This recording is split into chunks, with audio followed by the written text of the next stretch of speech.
주식의 빨간 맛을 찾아가는 주슐랭 시작하도록 하겠습니다. 10월 둘째 주 또 시장이 밝았습니다. 오늘 시장 같은 경우는 개인이 끄는 장세다라고 이야기를 해도 과언이 아닌 흐름입니다. 양시장 모두 개인들의 매수세가 뚜렷하게 나타나는 가운데 자율주행 2차 전지 섹터의 강세가 두드러지고 있는데요. 자, 오후장 그럼 어떤 이슈들을 좀 바라봐야 될지 체크포인트 하나씩 주슐랭 에피타이저를 통해 확인해 보도록 하겠습니다. 자, 그럼 먼저 첫 번째 에피타이저 살펴보도록 하겠습니다. 테슬라가 오는 10일부터 차기 수익 모델로 꼽히는 로보택시를 공개하겠다라고 밝혔습니다. 시장에서는 이 로보택시 공개로 인한 후끈후끈한 분위기들의 기대감이 주가에도 반영되는 모습이었는데요. 우리 로봇이라는 슬로건 아래 사이버캡 로보택시가 또 나타납니다. 지금 보시면 시체품 승차 서비스 예약 플랫폼이 공개될 예정인데요. 여기에 대한 반응은 엇갈리는 모습들을 나타냅니다. 이 투자자 측면에서는 테슬라 판도를 바꿀 만한 자율주행 기술이 공개된 것이다 라고 하면서 긍정적인 이야기를 내놓고요. 차량 주행 문제 해결이 좀 급선무가 아닌가라는 얘기들도 좀 나옵니다. 그런 가운데 월가 애널리스트들의 비관론 그리고 보수적으로 바라보는 모습들은 기회는 맞지만 증명할 부분들이 너무너무 많다라는 얘기들을 합니다. 다만 이 로보택시 주가가 지금 이 모멘텀으로 상승할 수 있을지 2차 전지 내에서도 지금 오늘은 기대감으로 올라가는데요. 관련해서 이 공개가 되고 난 뒤후 이 주가 추이들도 좀 점검은 필요하다라는 점 확인해 주셔야 될 것 같습니다. 두 번째로 그럼 에피타이저 살펴보도록 하겠습니다. 9월의 PMI 지수를 살펴보게 되면 큰 폭으로 상승했다라는 얘기가 나왔습니다. 지금 8.6%포인트 상승하게 되면서 가을 성수기 그리고 대규모 부양착에 대한 영향을 맞으면서 올라가게 된 것이다라는 게 골자가 될 텐데요. 증권가에서는 앞으로도 10월에도 좀 상승할 예정이다라는 이야기가 있는 만큼 철강 섹터를 10월까지 조금 더 끌고 가도 되는 것인지 이 부분이 관전 포인트가 될 것 같습니다. 자, 그럼 이어서 세 번째 에피타이저 살펴보도록 하겠습니다. 세 번째 이슈는 바로 삼성전자입니다. 다시는 10만 전자 못 보려나라는 얘기를 많이 하게 되는데요. 한 달 새만 해도 증권가에서는 목표 주가 하향 조정 리포트 19건이 나타났습니다. 지난주만 하더라도 이 59,900원까지 52주 신저가를 이야기가 나왔던 삼성전자이기 때문에 시장에서는 여기에 대한 우려감이 계속해서 짙게 나타납니다. 이 하향 보고서가 나타났던 것을 보면 아무래도 비메모리의 부진 그리고 아쉬운 비용 통제 부분을 얘기했고요.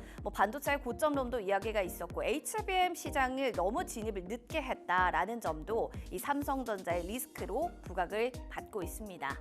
따라서 증권가에선 대체적으로 9만 원에서 플러스 알파 위아래로 올라가고 있는데요. 목표가가 8만 6천 원까지 하향 조정 나온 보고서도 있는 만큼 이 삼성전자라는 주가가 더 많이 빠지게 될지 아니면 이 하단선을 이탈하지 않고 잘 지켜낼지 이 관전 포인트로 보시는 것도 중요할 것 같습니다. 자, 그럼 다음으로 주슐랭 에피타이저 살펴보도록 하겠습니다. 이번 주에는 어떤 일정들이 있는지 점검을 해보시면 좋을 것 같은데요. 앞서도 말씀드렸던 테슬라의 로보택시 공개 행사가 있고요. 또 그리고 미국의 9월 CPI도 있습니다. 미국 물가지수가 지속적으로 둔화되는 가운데 목표 물가 방향을 저희가 확인하는 게 좀 중요한 포인트가 될 것 같습니다. 그리고 10월 11일에 또 예정되어 있는 한은의 금통위가 있습니다. 금리 인하에 대한 키워드 어떻게 좀 나오게 될지 그 향방까지도 잘 지켜보시면 중요한 내용이 되지 않을까 싶네요. 자, 관련한 이슈에 대한 종목들 그럼 어떻게 흘러가는지 박수영 캐스터와 함께 시장 상황 점검해 보시죠. 에피타이저 관련주 종목 흐름 자세히 살펴보도록 하겠습니다. 먼저 에피타이저 첫 번째 이슈부터 복귀해볼까요? 바로 테슬라의 로보택시 관련된 소식이었는데요. 오는 10일 공개를 앞두고 오늘도 국내 자율주행 관련주들은 긍정적인 흐름 보여주고 있습니다. 관련주들 흐름 어떤지 현재 상황 차트 열어보도록 하겠습니다. 스마트 레이더 시스템이 현재 5% 강세인데요. 거의 6% 가까운 강한 시세 흐름 보여주고 있습니다. 슈어소프트테크도 1%, SOS랩도 2% 강세 보이고 있고요. 넥스트칩도 2% 오름세 보여주고 있는데요. 이 세 종목 같은 경우는 오늘 오전장에 비해서는 강세폭을 다소 줄여낸 모습이 이어지고 있습니다. 반면에 류진 로봇이 현재 오름폭을 계속해서 키워나가면서 3% 강세권 지나가고 있습니다. 6,000원대의 시세가 나오고 있는 모습입니다. 두 번째 관련한 이슈도 함께 살펴보도록 하겠습니다. 9월 중국의 철강 PMI 지수가 큰 폭으로 오르면서 성수기를 맞이했다는 소식이었는데요. 오늘 국내 철강 관련주들도 큰 폭으로 오르고 있습니다. 관련한 소식 자세히 짚어보도록 하겠습니다. 동국제강이 10% 오름폭 키워나가면서 현재 철강주들 사이에서도 가장 강한 시세 보여주고 있습니다. 이외에 현대제철도 5%, 세아베 스틸지주와 포스코 스틸리온도 3%에서 5%대 강세권에 머물고 있고요. 포스코홀딩스도 거의 3% 가까운 오름세 키워나가면서 현재 38만 원까지도 노려보고 있는 상황입니다. 세 번째 관련 이슈도 살펴보도록 하겠습니다. 3분기 실적 발표를 앞두고 여러 증권사에서 삼성전자의 목표 주가를 하향 조정하고 있다는 소식이었는데요. 실제로 오늘 오전에 삼성전자 또 오만전자를 살짝 봤습니다. 위태로운 흐름이 이어지고 있는데 일중 차트 열어보면서 현재는 어떻게 지나가고 있는지 상황 살펴보도록 하겠습니다. 계속해서 주가가 마이너스권대에 머물고 있는데요. 현재는 그래도 좀 플러스권으로 양전할 움직임을 보이고 있습니다. 오늘 장 출발할 때 오만전자를 살짝 터치를 했기 때문에 더 떨어지는 게 아닌가 하는 불안감이 현재 시장에는 계속해서 잔존해 있는데요. 반도체 소부장 흐름 어떤지도 같이 비교를 해서 보도록 하겠습니다. 반도체 소부장은 그래도 오늘 선전하고 있습니다. 현재 이오테크닉스는 9% 가까운 강세 흐름 보여주면서 점점 오름폭을 키워나가고 있고요. 하지만 전체적으로 좋다라고는 볼 수 없습니다. 리노공업처럼 떨어지는 종목도 있고요. 보합에 머물거나 낙폭을 키우고 있는 종목들도 있는데요. 전체적으로 봤을 때는 2%에서 4% 그리고 크게 오른다고 한다면 이오테크닉스처럼 9% 넘게 오르는 강한 시세를 분출하는 종목도 있으면서 전체적인 업황으로 봤을 때는 빨간불을 켜고 있습니다.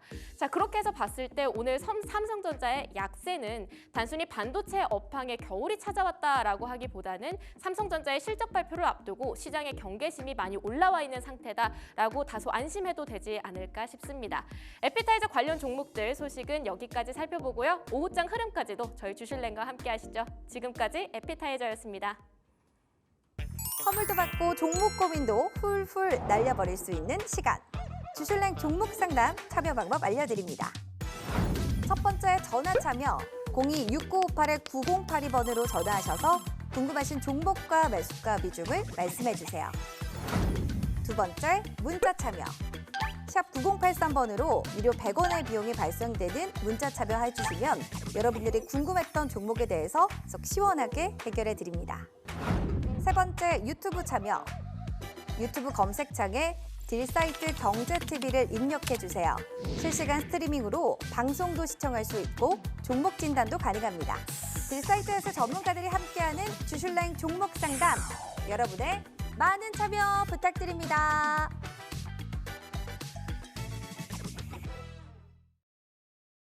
네, 여러분의 참여로 진행되는 주술랭 종목 상담 시작하도록 하겠습니다. 월요일 여러분들 기분 좋게 시작하셨습니까? 오후에는 뭔가 내가 진짜 뭔가 화이팅하면서 좀 수익을 좀 내고 싶다 하시는 분들, 저는 기운이 없지만요, 제 종목만큼은 좀 잘 사수하고 싶어요 하시는 모든 분들 종목 상담 저희 환영합니다. 026958-9082번, 026958-9083번으로 지금 바로 전화 주시고요. 샵 9083번으로 문자 남겨주시면 되겠습니다. 선물과 함께 여러분들의 고민들도 속 시원하게 해결해 드리도록 하겠습니다. 자, 저희 딜사이트 경제TV 개인정보 보호법을 준수하고 있습니다. 상담 접수 시 수집됐던 내용에 관해서 별도 동의 없이 저희가 사용하지 않는다라는 점 꼭 기억해 주세요. 월요일을 이분과 함께 시작하면 좀 뭔가 기분 좋게 파이팅 할 수 있을 것 같아요. 딜사이트에서의 강호진 전문가님 모셨습니다. 어서 오세요. 네, 안녕하세요. 네, 반갑습니다. 제가요 또 이렇게 기운찬 양봉의 옷을 입고 온 이유가 있습니다. 월요일을 네. 잘해야 화요일, 수요일, 목요일도 좀 기분 좋은 좀 투자의 방향성이나 마인드를 가져가더라고요. 네, 그렇죠. 일단 시작이 좋아야. 그니까요. 저는 월요일이 좀 그런데 전문가님 어떠세요? 네, 저도 그런 것 같아요. 일단 첫날부터 좀 분위기가 좋아야 사실 그 힘을 가지고 나머지를 좀 간다라고 생각을 하거든요. 근데 이제 뭐 오늘 다행히도 좀 좋게 출발을 한 것 같아서 그래도 이번 주는 그래도 좀 순조롭게 가지 않을까라는 생각을 해봅니다. 네. 알겠습니다. 순조롭게 좀 갈 수 있을 거다. 왜 갑자기 국내 시장이 오르는 거예요? 라고 하면서 의무의식을 갖는 분들도 계시거든요. 우리 올 무지개님이. 우리 전문가님. 한 줄 네. 평을 좀 얘기해 주시면서 국정 왜 오르는지, 왜 이렇게 좀 잘 가는지 좀 얘기 네. 좀 해주세요. 다들 의무심이 좀 있나 봐요. 그렇죠. 네, 네. 그럴 수 있다라고 생각을 합니다. 네. 저도 이제 마찬가지이기는 한데 제가 이제 지난번에 이제 한 줄 평을 할 때 제가 뚝배기라는 얘기를 한 적이 있습니다. 맞아요. 네, 그래서 좀 국장 같은 경우에 조금 뒤늦게 좀 서서히 달아오르면서 달아오른다. 네, 그렇죠. 그렇게 좀 말씀을 드렸는데 음. 좀 그런 결과가 좀 나타나지 않았나라는 아. 생각을 하거든요. 그렇게 좀 네. 해석하면 될까요?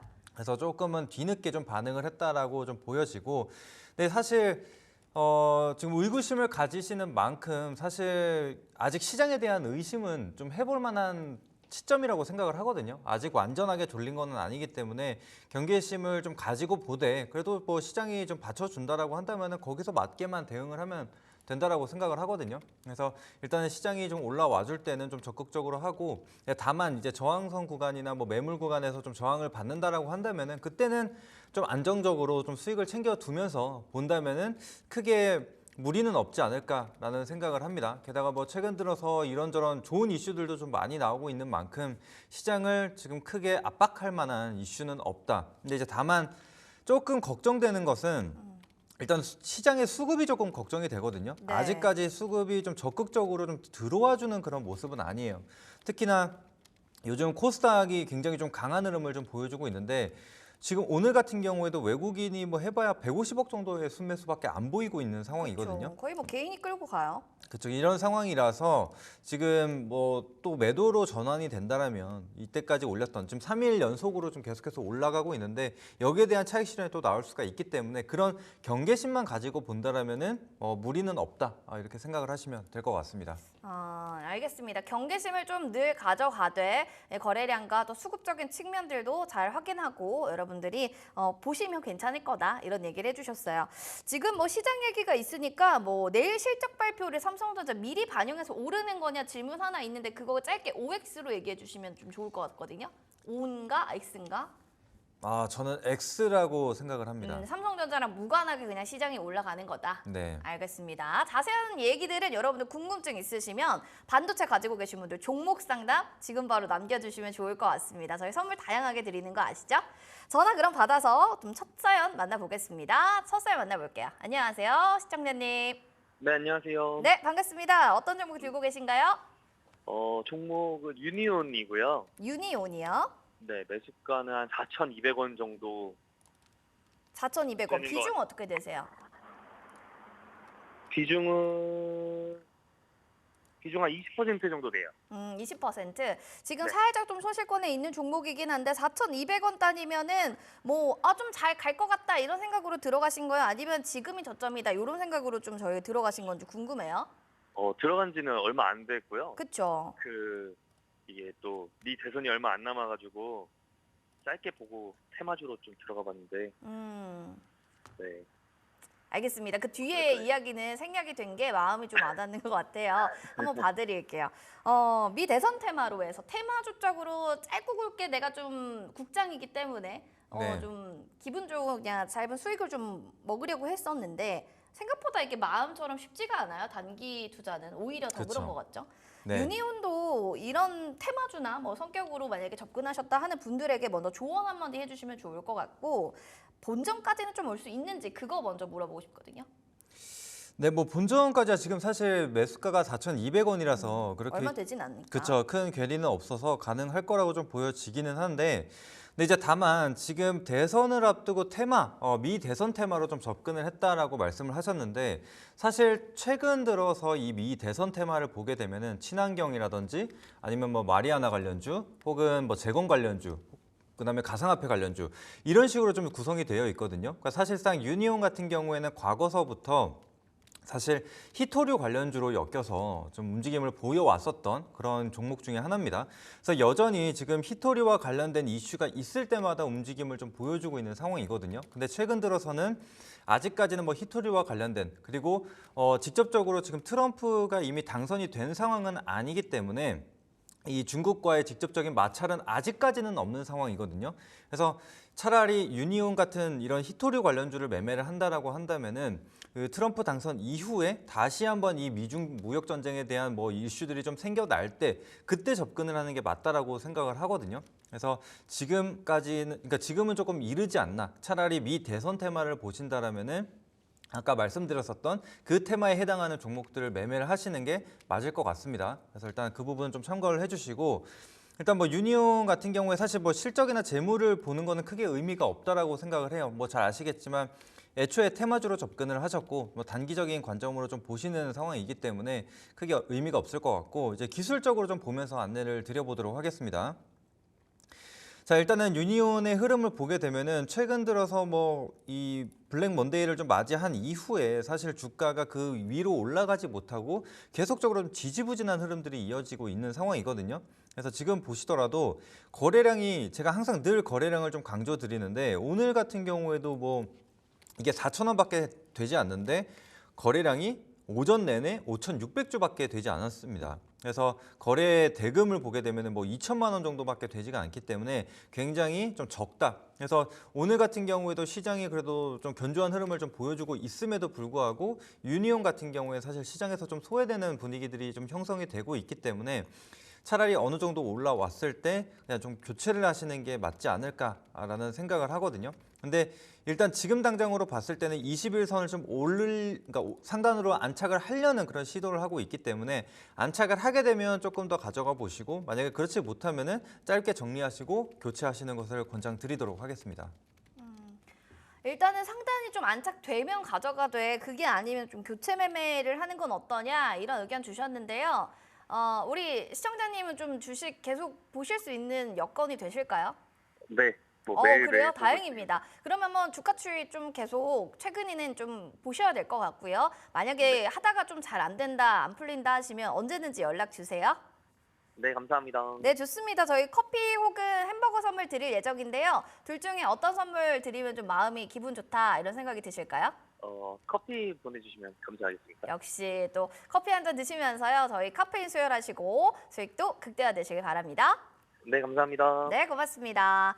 자, 이렇게 또 전화 상담 주시는 분들 정말 저희가 방송 끝나고 070으로 번호 갈 겁니다. 제작진 번호니까 여러분들 받아주셔야 선물 드린다는 점 다시 말씀드릴게요.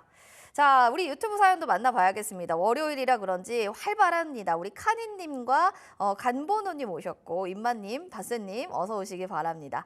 슈퍼 샤이 앙비님이라는 분의 사연 만나볼게요. 뭔가 샤이하실 것 같네요. 한국 화장품 제조 75,050원에 5% 비중 담고 있는데요. 수익을 극대화하는 방법을 좀 알려주세요. 그런 얘기를 하시는 거 보니까 차트 보니까 지금 수익권에 계신 분입니다. 화장품 섹터들 쪽은 지금도 뭐 이런 뭐 경기를 타지 않는 느낌이다. 저는 이런 생각이 들 정도로 K-뷰티, 뭐 디바이스 잘 가더라고요. 클래시스도 맞아요. 그랬고 오늘 휴젤도 그렇지만 특히 한국 화장품제도 지금 수익권인데요. 극대화를 하려면 그냥 쭉 들고 가야 됩니까? 아니면 어느 정도 한 차례 수익 실현하고 또 다시 한번 들어가고 이런 전략이 필요한 걸까요? 네, 일단은 지금 뭐 화장품주들 오늘 뭐 코스닥이 워낙 좋기 때문에 그쵸. 아까 말씀하신 대로 뭐 화장품 그러니까 미용 기기 관련주라든지 뭐 화장품주들도 굉장히 좀 좋은 흐름을 같이 보여주고 있는 상황인데 지금 뭐 클래시스나 뭐 파마리서치 이런 종목들이 좀 신고가를 가는 모습들이 확인이 됐거든요. 그래서 한국 화장품 제조 같은 경우에도 지금 사실은 신고가를 보고 가야 되는 자리라고 생각을 합니다. 그래서 21선 구간만 좀 이탈하지 않는다면은 신고가를 한번 노려보는 그런 방향으로 좀 보시고 근데 이제 다만 이제 많이 좀 올라온 자리이기 때문에 특히나 한국 화장품 그룹주 같은 경우에는 유통 비율이 굉장히 좀 낮거든요. 어떻게 보면 좀 품절주에 해당하는 종목이기도 합니다.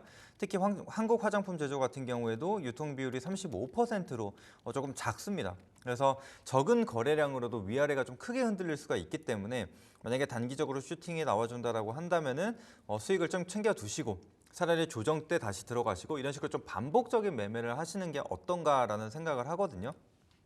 그래서 그 부분을 좀 참고하시고 보시고 일단은 뭐 실적 측면으로 봤을 때 지금 1분기, 2분기의 실적을 보시게 되면은 1분기가 영업이익이 44억 그리고 2분기 같은 경우에는 89억 원이 나왔죠. 그래서 대략적으로 한 130억이 좀 넘는 영업이익을 기록을 했습니다. 자, 그런데 지금 보시면은 22년도가 43억 그리고 23년도가 90억입니다. 그럼 어떻게 보면 지금 상반기 내에 2개년의 영업이익을 달성을 했다라고 좀 볼 수가 있죠. 그래서 이런 지금 영업 실적이 굉장히 잘 나오고 있는 상황이기 때문에 거기에 대한 지금 목표치를 가지고 가고 있다라고 보시면 되는데, 근데 사실 지금 이 가격적인 측면으로 보더라도 원래 지금 한국 화장품 제조가 올해 초반만 하더라도 사실 뭐 2만 원대에 머물렀거든요. 근데 지금 이미 8만 원대까지 올라왔기 때문에 뭐 고점 기준으로 봤을 때는 4배 정도의 상승이 나온 거거든요. 그래서 어느 정도의 반영은 됐다. 그래서 지금은 투심이 좋을 때는 같이 갈 수 있지만 만약에 여기서 투심이 조금 꺾인다라고 한다면은 그만큼 좀 빠르게 하락을 좀 보일 수가 있어요. 그래서 이전에 이 한국 화장품 제조의 흐름을 한번 보시게 되면은 꼬리도 좀 길게 다는 부분들이 발생하거나 아니면은 뭐 개파락이 갑자기 좀 나온다라든지 이런 부분들이 나타날 수가 있기 때문에 기회가 줄 때 항상 좀 챙겨두자 이렇게 좀 말씀드리도록 하겠습니다. 이게 유통 비율을 얘기해 주셨는데 유통 비율이 적은 거는 좀 세력이 물량을 많이 가져가서 주가를 좀 조작할 수 있는 또 위험성이 있다 이런 식으로 좀 해석을 해도 되는 거예요, 전문가님? 네, 그렇죠. 이게 사실 시장이 그러니까 이 유통 비율이 작은 그런 종목들 같은 경우에는 그러니까 건드리기가 그만큼 쉬운 거거든요. 네, 그래서 항상 이 표적이 좀 되기는 하는 그런 부분도 있습니다. 특히나 한국 화장품 제조 같은 경우에는 과거의 차트 흐름을 보시게 되면은 그런 흔적들이 좀 많이 나타나거든요. 그래서 이때도 보시면은 15년도에 막 갑자기 급등을 막 하는 그런 모습들이 나타났어요. 이때는 이제 상한가가 15%였는데 그때도 막 연이어 상승을 좀 보이다가 그 이후에 이 꼭지에서 거래량이 한번 터지고 나서는 계속 흘러내리는 흐름들이 나타났단 말이에요. 그래서 이런 흐름들이 나타날 수 있다는 겁니다. 지금 아직까지는 보시면은 시세 초입 구간에 대량 거래량이 발생하고 그 이후로는 아직 눈에 띄는 거래량이 그렇게 많이 나타나지는 않았습니다. 근데 이번에 또다시 상승이 나왔을 때 이 꼭지 구간에서 대량 거래량이 한번 발생했다. 그러면은 이게 양봉일지라도 어느 정도 물량을 넘기고 나갔다라고도 해석할 수 있는 부분이거든요. 세력이 좀 물량을 넘기고 나갔다. 네, 그래서 항상 거래량을 좀 집중적으로 보시고 대응을 하시는 게 맞을 것 같습니다. 알겠습니다. 유통 비율 좀 적은 거는 위험할 수 있으니까 거래량을 늘 체크하시면서 대응하시길 바라겠습니다. 일단은 이렇게 해서 이익 실현 어느 정도 좀 해보시는 것도 좋을 것 같아요. 슈퍼항비님, 저희가 또 축하드린다는 말씀 전해드릴게요. 자, 그럼 이어서 전화 사연도 저희가 좀 받아보도록 하겠습니다. 오늘 좀 전화 왔네요. 안녕하세요, 시청자님. 네, 안녕하세요. 네, 반갑습니다. 저희 뭐 주술랭 종종 신청해 주시는 애청자 분인가요? 아니면 오늘 처음 도전하는 시청자 분인가요? 종종 시청하고 있습니다. 아유, 감사합니다. 자, 그러면 저희 보시면서 궁금증들 많으셨을 것 같은데요. 종목 고민 있다면 어떤 건지 말해주세요.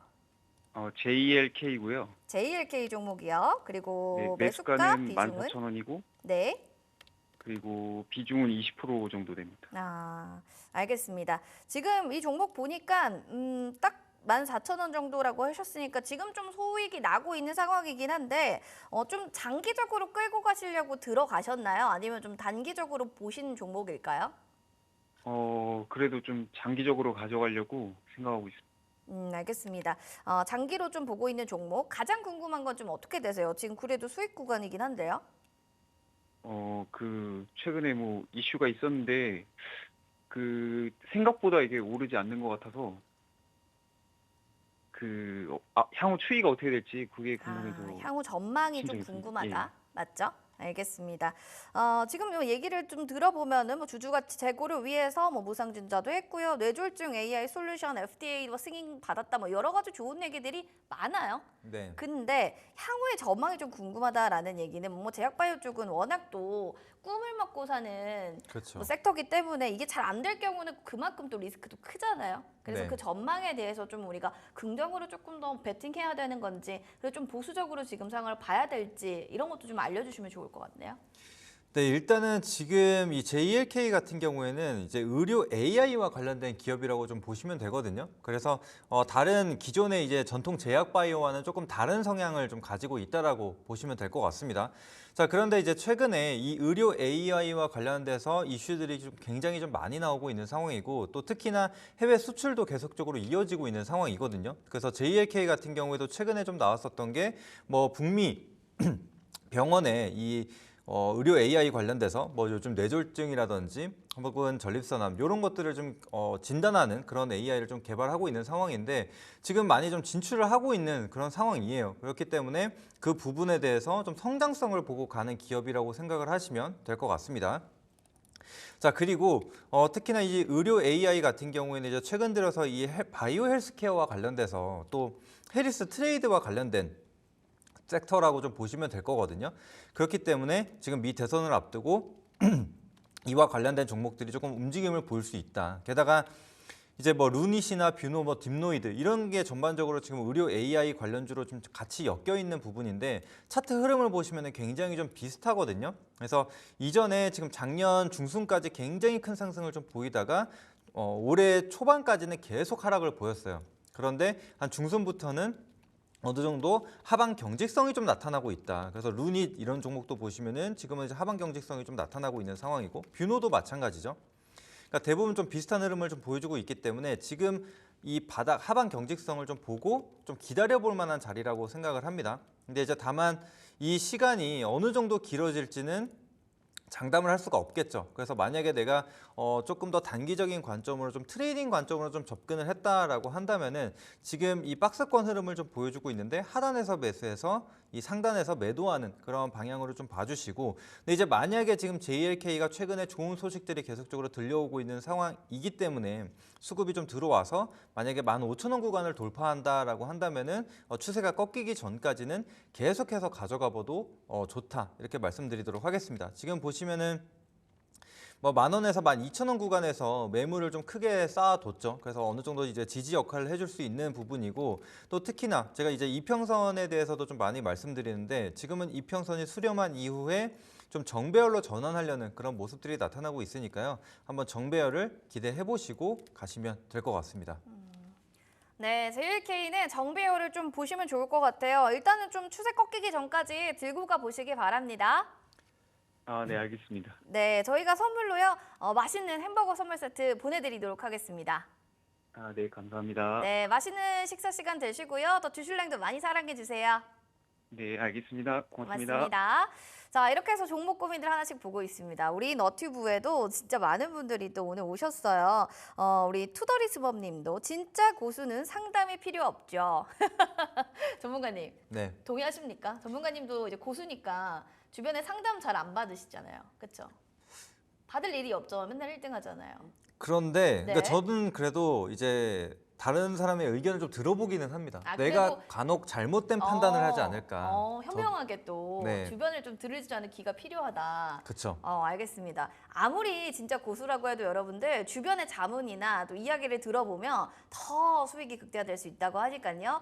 주저하지 마시고 수익 나서 이거 내가 괜히 자랑하는 느낌으로 뭐 이렇게 보면 어쩌지? 이런 고민하지 마시고요. 고수분들도 전화나 그리고 문자 남겨주세요. 저희가 수익 극대화 전략도 잡아드리도록 하겠습니다. 그럼 이제 존중님 사연 만나볼게요. SK 아이테크놀로지 사연입니다. 33,900원에 비중은 1%. 아주 조금 들어가셨네요. 제가 사실 50% 비중이었는데요. 35,900원에 전량 매도를 하셨대요. 다시 사도 될까요? 이거는 진짜 역사가 긴 사연이 많은 종목인 것 같아서 안 봐드릴 수가 없을 것 같습니다. 이걸 50% 비중을 들고 있다가 1%면 49%는 전량 매도했다는 건데 이러고 다시 들어갔다는 거는 이분이 지금 이 종목에 미련이 엄청 남아있다 이렇게 좀 저희가 해석해야 될 것 같은데 어떻게 보세요? 네, 그렇죠. 네, 근데 지금 제가 봤을 때는 물론 지금 2차 전지 주들이 조금 반등을 보여주고는 있어요. 네. 그래서 지금 이제 코스닥이나 뭐 최근 코스피 같은 경우에도 이제 반도체가 좀 주춤하게 되면서 그 수급들이 조금 이동하는 모습들은 나타나거든요. 근데 지금이야 이제 뭐 테슬라가 어느 정도 반등이 나와주고 있고 또 로보택시라는 것을 좀 앞두고 있는 상황이라서 그쵸. 이런 기대감이 같이 실리게 되면서 올라가고 있는데 아직까지는 좀 확실한 뭐 이 턴어라운드 시그널이 나타나지는 않았다라고 좀 보고 있거든요. 그래서 그런 부분을 좀 기다려 봐야 되는 상황이라고 생각을 하고, 특히나 지금 이 SK 아이테크놀로지 같은 경우에는 이렇게 주가가 빠진 이유가 역시나 실적이거든요. 맞아요. 그래서 그때는 이제 처음 2차 전지 관련주들이 막 상승이 나올 때는 그때는 뭐 양극재, 음극재, 분리막, 뭐 전해질 할 거 없이 전부 다 올랐었어요. 그러면서 이제 시장이 어차피 커지니까 뭐 분리막 기업이든 전해질 기업이든 아무리 이 배터리에서 차지하는 비중이 적더라도 다 수익이 좋을 것이다. 이런 전망들이 좀 나왔거든요. 근데 막상 이 뚜껑을 열어 보니 이 지금 SK 아이테크놀로지 같은 경우 이제 실적을 한번 보시게 되면은 24년도에 1분기, 2분기를 보게 되면 대규모 적자가 좀 발생을 했습니다. 그래서 지금 3분기, 4분기도 계속해서 적자를 지금 기록할 전망인데 근데 지금 보시면은 물론 이 영업 적자 폭이 좀 줄어드는 모습이 확인이 되거든요. 그래서 이런 것들이 실제로 좀 찍혀진다. 게다가 이 전기차, 이 전방 산업에 대한 턴어라운드가 좀 많이 시장에서 부각이 된다라고 한다면은 그때는 조금 접근을 해볼 수가 있지만 지금 같은 경우에는 뭔가 중장기적으로 혹은 이제 비중을 과하게 좀 태워서 가져갈 시점은 아직까지는 조금 이르지 않나라는 생각을 하거든요. 그래서 제가 이제 2차 전지주들을 간혹 이제 추천을 드리고는 있는데 그때도 이제 항상 말씀드리지만 좀 단기적으로 보고 우리는 좀 트레이딩 관점으로 보자. 그래서 수급이 한번 들어와줬을 때 주가가 올라주면 그때는 매도하고 또다시 조정이 나왔을 때는 우리가 그때 접근해서 이런 식으로 좀 반복적인 매매를 좀 말씀드리고 있는데 저 질문 드려도 돼요? 네네네. 지금 이분 수익권이거든요. 33,900원이니까. 네. 지금 오늘 10% 급등이잖아요. 그쵸. 비중 1%라고 해도 지금 이익 실현하고 나와야 됩니까? 아니 1%고 뭐 지금 오늘 같은 경우 2차 전지 전반적으로 다 올라왔기 때문에 네. 지금 당장 매도하실 필요는 없겠죠. 그럼 네. 좀 비중을 좀 더 확대하는 거에 대해서는 어떻게 보세요? 그거는 조금 더 시간이 필요하다라고 이제 아. 말씀을 드리는 부분이에요. 그래서 네. 이제 아직까지는 역배열에 지금 형성이 되어 있는 상황이고 특히나 뭐 지금 뭐 에코프로 이런 것들이 이제 대장주라고 볼 수가 있잖아요. 그래서 에코프로의 흐름도 보게 되면은 역시나 여전히 역배열 구간이고 지금 같은 경우에도 지금 이 121선 장기 이평선에 좀 걸려 있는 자리이기도 하거든요. 그래서 이런 것들이 확실하게 좀 돌파하는 흐름들이 나타나야 제가 봤을 때는 그 외의 종목군들도 좀 같이 따라갈 수 있는 부분이라고 생각을 하거든요. 그러니까 소재 부분에서는 그렇다라고 생각을 합니다. 게다가 이 수급적인 측면을 한번 보게 되면은 이 에코프로의 수급을 한번 보게 되면은 역시나 지금 뭐 균일하게 계속적으로 뭐 매수가 들어오는 게 아니라 이 메이저들도 샀다 팔았다. 물론 이제 기관은 조금 더 담아주는 모습이 있지만 지금 외국인 같은 경우에는 계속해서 샀다 팔았다 하는 그런 트레이딩 흔적이 좀 나타나고 있기 때문에 좀 긴 관점으로는 조금 기다려봐야 되지 않을까. 게다가 이제 로보택시로 인해서 로보택시 데이가 지나고 나서 만약에 테슬라에 대해서 세론이 나타난다라고 한다면은 이 투심에서 같이 영향을 받을 수 있다라고 생각을 하거든요. 그래서 지금 뭐 사실상 한 3일 정도밖에 남지 않았기 때문에 그런 거 체크하고 지나도 늦지 않다 이렇게 생각을 합니다. 알겠습니다. 일단은 2차 전지 대장주가 좀 가야 다른 종목도 좀 간다 이렇게 보시고요. 1퍼니까 일단 좀 들고 가보세요. 존중님 수익을 좀 보고 계신 상황이니까 좀 들고 가셔도 괜찮을 것 같습니다. 자, 이렇게 해서 지금 저희가 사연 봐드렸습니다. 자, 전화 사연이 많이 와서 전화 바로 가보도록 할게요. 전화 받아보겠습니다. 안녕하세요. 네, 안녕하세요. 네, 반갑습니다. 어떤 종목 네. 궁금하신가요? ABL 바이오요. ABL 바이오 평단가 비중 알려주시기 바랍니다. 네, 35,000원에 20%요. 35,000원에 110%요? 20%요. 20%. 죄송해요. 비중을 너무 많이 제가 올려버렸네요. 지금 좀 손실권에 있는 종목이긴 한데 그래도 좀 들고 가실 생각이 있으실 것 같아요. ABL 바이오 매수한 이유를 한번 여쭤봐도 될까요? 그냥 차트 보고 바이오가 좋아서 그때 당시에 네, 그냥 4만 원 넘을 것 같아서 샀는데.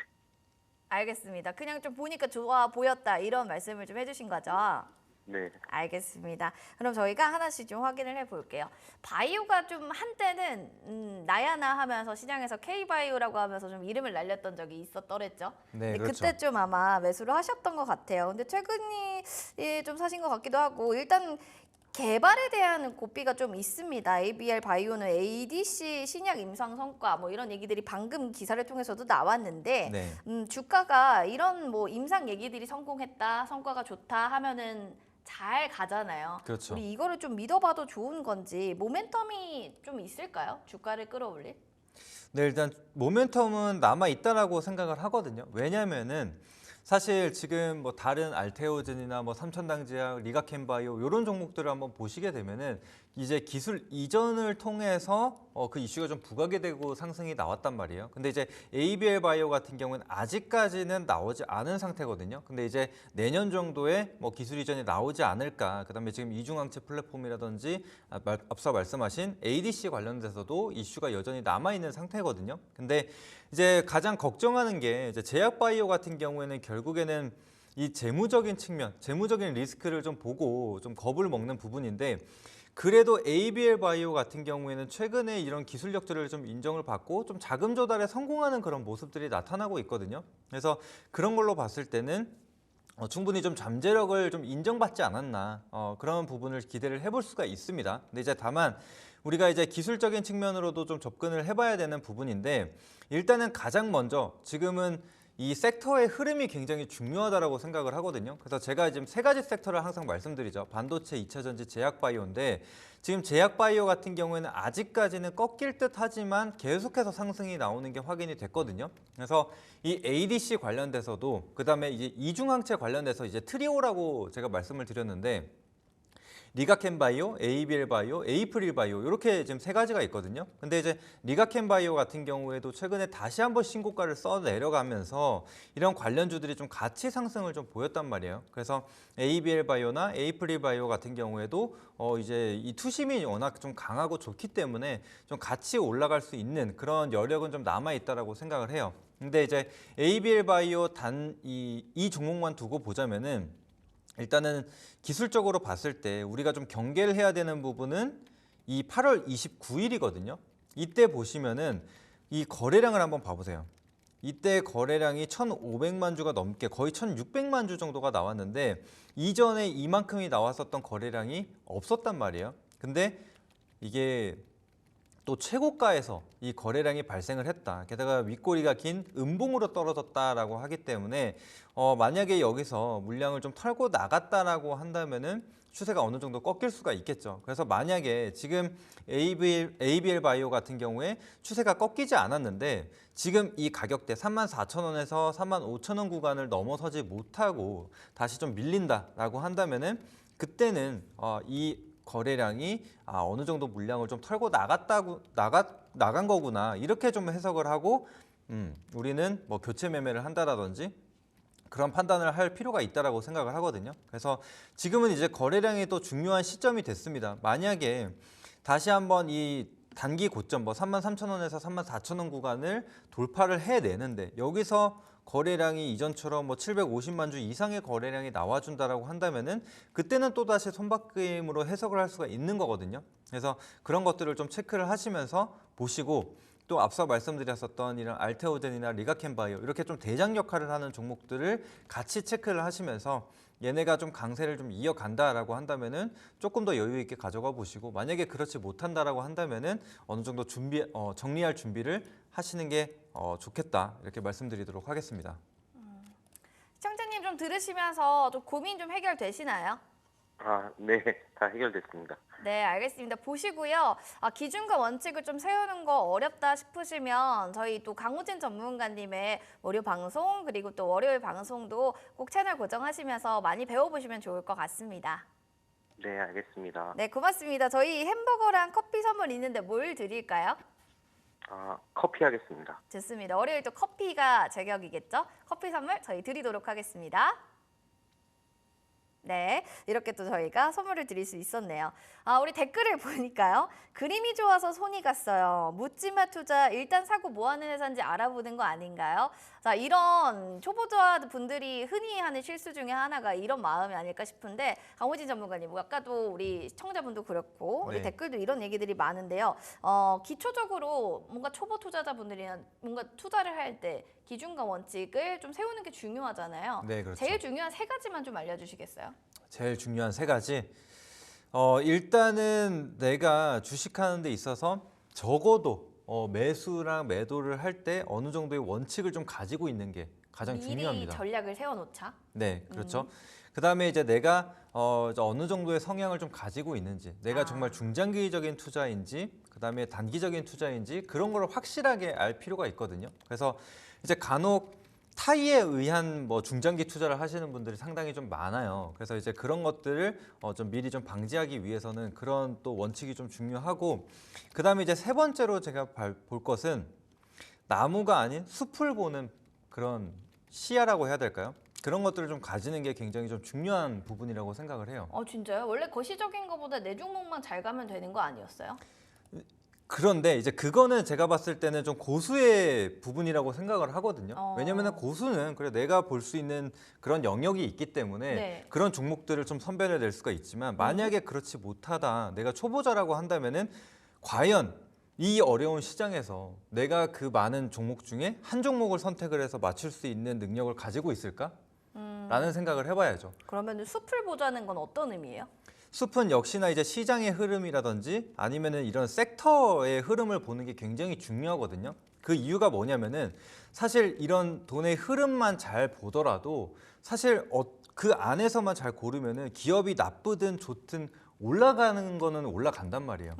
이제 상승폭은 좀 다르겠지만, 그래서 제가 봤을 때는 그런 뭐 개별 종목 하나하나에 좀 집중하기보다는 지금 시장의 돈이 어떻게 흘러가고 있구나. 그래서 예를 들면은 제가 뭐 반도체, 제약바이오, 2차 전지 이렇게 좀 말씀을 드렸는데, 그래서 이 제약바이오가 좋았을 때 혹은 상반기에 AI와 관련돼서 워낙에 좋았잖아요, 반도체. 그래서 반도체 그 흐름만 잘 읽었더라면 사실 어떤 종목을 사도 수익이거든요. 정말 웬만큼 나쁜 종목이 아니면은 웬만하면 다 수익을 볼 수 있단 말이에요. 그래서 그런 것들을 보는 게 더 중요하다. 그리고 나서 내가 이제 하나씩 공부를 하면서 왜 내가 이 종목을 좀 선택을 해야 되는지, 이 시야를 좀 좁혀가는 방법을 공부를 해야 되는 거죠. 알겠습니다. 이렇게 세 가지만 잘 지켜도 우리가 좀 실수를 할 수 있는 확률이 좀 많이 줄어들 것 같네요. 일단 손절 목표가 미리 세워두시고 내 성향이 뭔지, 투자의 성향 잘 파악하신 뒤에 멀리 보시는 거를 저희가 추천드리도록 하겠습니다. 자, 문자 그러면 볼게요. 이어서 3912번님이 2만 원의 QRT를 좀 매수했는 네요. 지금 20% 비중 담고 있습니다. 어떻게 볼까요? 사연 주셨어요. 반도체 부품 쪽으로 좀 QRT를 볼 수 있는데, 워낙 반도체는 삼성전자, 뭐 SK하이닉스 가야 같이 가니까 뭐 일단은 뭐 형님들 봐야 되고 네. 움직이는 걸 좀 저희가 전략 잡아야 되는 건 아닌가 이런 생각이 드는데, 여기에 대해서 좀 코멘트를 해주시면 좋겠네요. 네, 일단은 뭐 QRT 같은 경우에는 뭐 이미 상승폭을 다 반납한 자리라서 제가 봤을 때는 뭐 대장 뭐 큰형들이 안 가도 움직임을 좀 보일 수 있지 않을까라는 생각을 하거든요. 네. 게다가 이제 QRT 같은 경우에는 이제 품질 검사 뭐 이런 것들을 진행을 하고 있는 기업이라고 보시면 되는데, 결국에는 지금 뭐 비메모리 반도체든 뭐 메모리 반도체든 결국에는 이제 품질, 이게 굉장히 좀 중요하거든요. 수율을 얼만큼 뽑아내느냐가 중요한 부분이기 때문에 이제는 이 검사에 대한 부분에 수요가 굉장히 많이 올라갔습니다. 특히 뭐 HBM과 같이 점점 공정 난이도가 올라간단 말이에요. 그러면은 이 검사에 대한 부분이 더 올라갈 수밖에 없겠죠. 그래서 이런 QRT 같은 기업들이 좀 같이 성장하는 기업이라고 좀 보시면 될 것 같아요. 게다가 이 QRT 같은 경우에는 이제 SK하이닉스 쪽에서 좀 빠져나온 기업이기 때문에 또 그런 부분도 좀 기대를 해볼 수가 있다, 이렇게 좀 말씀드리겠고, 그다음에 아직까지는 뭐 실적을 뽑아내고 있지는 않지만 지금 QRT 같은 경우에는 HBM 리사이클링에 대한 기술을 좀 개발을 하고 있는 상황이거든요. 그래서 SK하이닉스와도 좀 밀접한 관계를 가지고 있는 만큼 거기에 대해서 조금 시너지 효과를 낼 수 있는 그런 기업이라고도 생각을 하는 부분입니다. 그래서 QRT 같은 경우에는 좀 중장기적으로 좀 봐도 되지 않을까라는 생각을 하거든요. 그래서 그런 부분을 좀 참고해 주시고, 뭐 실적 같은 경우에는 지금 앞서 말씀드렸다시피 지금 뭐 크게 뭐 성장을 보이거나 그런 상황은 아니에요. 근데 이제 성장성을 가지고 또 이런 뭐 HBM과 관련돼서도 뭐 검사에 대한 수요가 좀 늘어나는 만큼 이제 본격적으로 좀 성장을 할 수 있는 그런 잠재력을 가지고 있는 기업이다, 이렇게 좀 말씀을 드리는 부분입니다. 그래서 실제로 뭐 여기서 지금 1분기 같은 경우에는 없었죠. 근데 이제 2분기에 이제 13억을 기록을 했는데, 이런 부분들이 좀 개선이 되는 게 확인이 된다라고 한다면은 충분히 매수를 해볼 수 있는 기업이라고 저는 생각을 합니다. 그래서 뭐 부채 비율도 40%대, 뭐 유보율도 1,500%대로 그렇게 리스크, 뭐 재무적인 리스크를 가지고 있는 기업은 아니라고 생각을 하거든요. 그래서 그런 부분들 좀 참고를 해주시고, 그 다음에 이제 다시 차트로 돌아와서 말씀을 드리면은 이제 앞서 말씀드렸지만 지금 24년 초반 이 상반기에 큰 상승을 보였습니다. 그런데 지금 주가를 보시면은 다 반납을 하고 이제 시세 초입 구간으로 회귀를 한 상태죠. 그렇기 때문에 주가적인 측면으로 봤을 때도 큰 부담이 없다. 갑자기 막 적자가 발생을 한다라든지 뭐 기업이 갑자기 전망이 없어진다라든지 이런 부분이 아니라면, 근데 이제 보통 장비주들 같은 경우에는 갑자기 바뀌는 경우들이 있어요. 그래서 이전에는 좀 공급하던 장비가 있었는데 갑자기 좀 공정이 바뀌거나 그러면서 다른 장비를 사용하게 될 경우에는 잘 나가던 장비주들도 갑자기 꺾이는 경우가 있는데, QRT는 앞서 말씀드린 대로 그런 장비를 개발하기보다는 이런 검사를 하는 기업이기 때문에 갑자기 그런 돌발 상황이 나타나기는 좀 어렵지 않을까라는 게 좀 제 생각입니다. 그래서 뭐 크게 이제 바닥권 뭐 12,000원, 13,000원 구간만 크게 이탈하지 않는다면은 한 번쯤은 좀 접근해 볼 수 있는 그런 기업이라고는 저는 생각을 합니다. 12,000원에서 13,000원 이탈되지 않으면 그래도 쭉 들고 가도 포텐셜이 정말 좋은 기업이다라고 하면서 일단 QRT에 대해서 긍정적으로 홀딩 관점 얘기해 주셨습니다. 햄버거 선물 세트 저희 드릴 테니까요. 방송 이후에 오후 2시쯤 0710으로 제작진 전화 꼭 받아주시기 바랍니다. 자, 선물 저희가 많이 드렸는데요. 여러분들 후기도 남겨주시고 댓글에 또 어땠는지도 이야기 좀 전해주세요. 저희도 이러면 제작진을 힘나서 많은 선물 또 드릴 수가 있을 것 같습니다. 종목 상담 여기서 마무리하고요. 이어서 또 전문가님의 추천주 AS 봐드릴게요. 어떤 종목이 또 얼마나 상승률 높을지 화면으로 만나보시죠. 자, 강호진 전문가님 픽 술개맛입니다. 탑5 종목들 여전히 좋은데요. 녹십자부터 샤페론까지 밑에서 위로 보시면 30%부터 높게는 거의 60%의 급등세를 보여주고 있는 상승률이 샤페론입니다. 하나씩 종목 얘기 그럼 들어가 보시죠. 아, 나는 참 좋더라. 강호진 전문가님의 포트가 이렇게 얘기하시는 분들이 진짜 많아요. 뭐 종목 상담도 꼼꼼하지만 보시는 종목의 안목이 진짜 대단하시거든요. 아까 살짝 전문가님이 얘기해 주셨던 숲을 봐야 나무를 알 수 있다 했는데 전문가님의 안목은 숲을 잘 보시는 것 같거든요.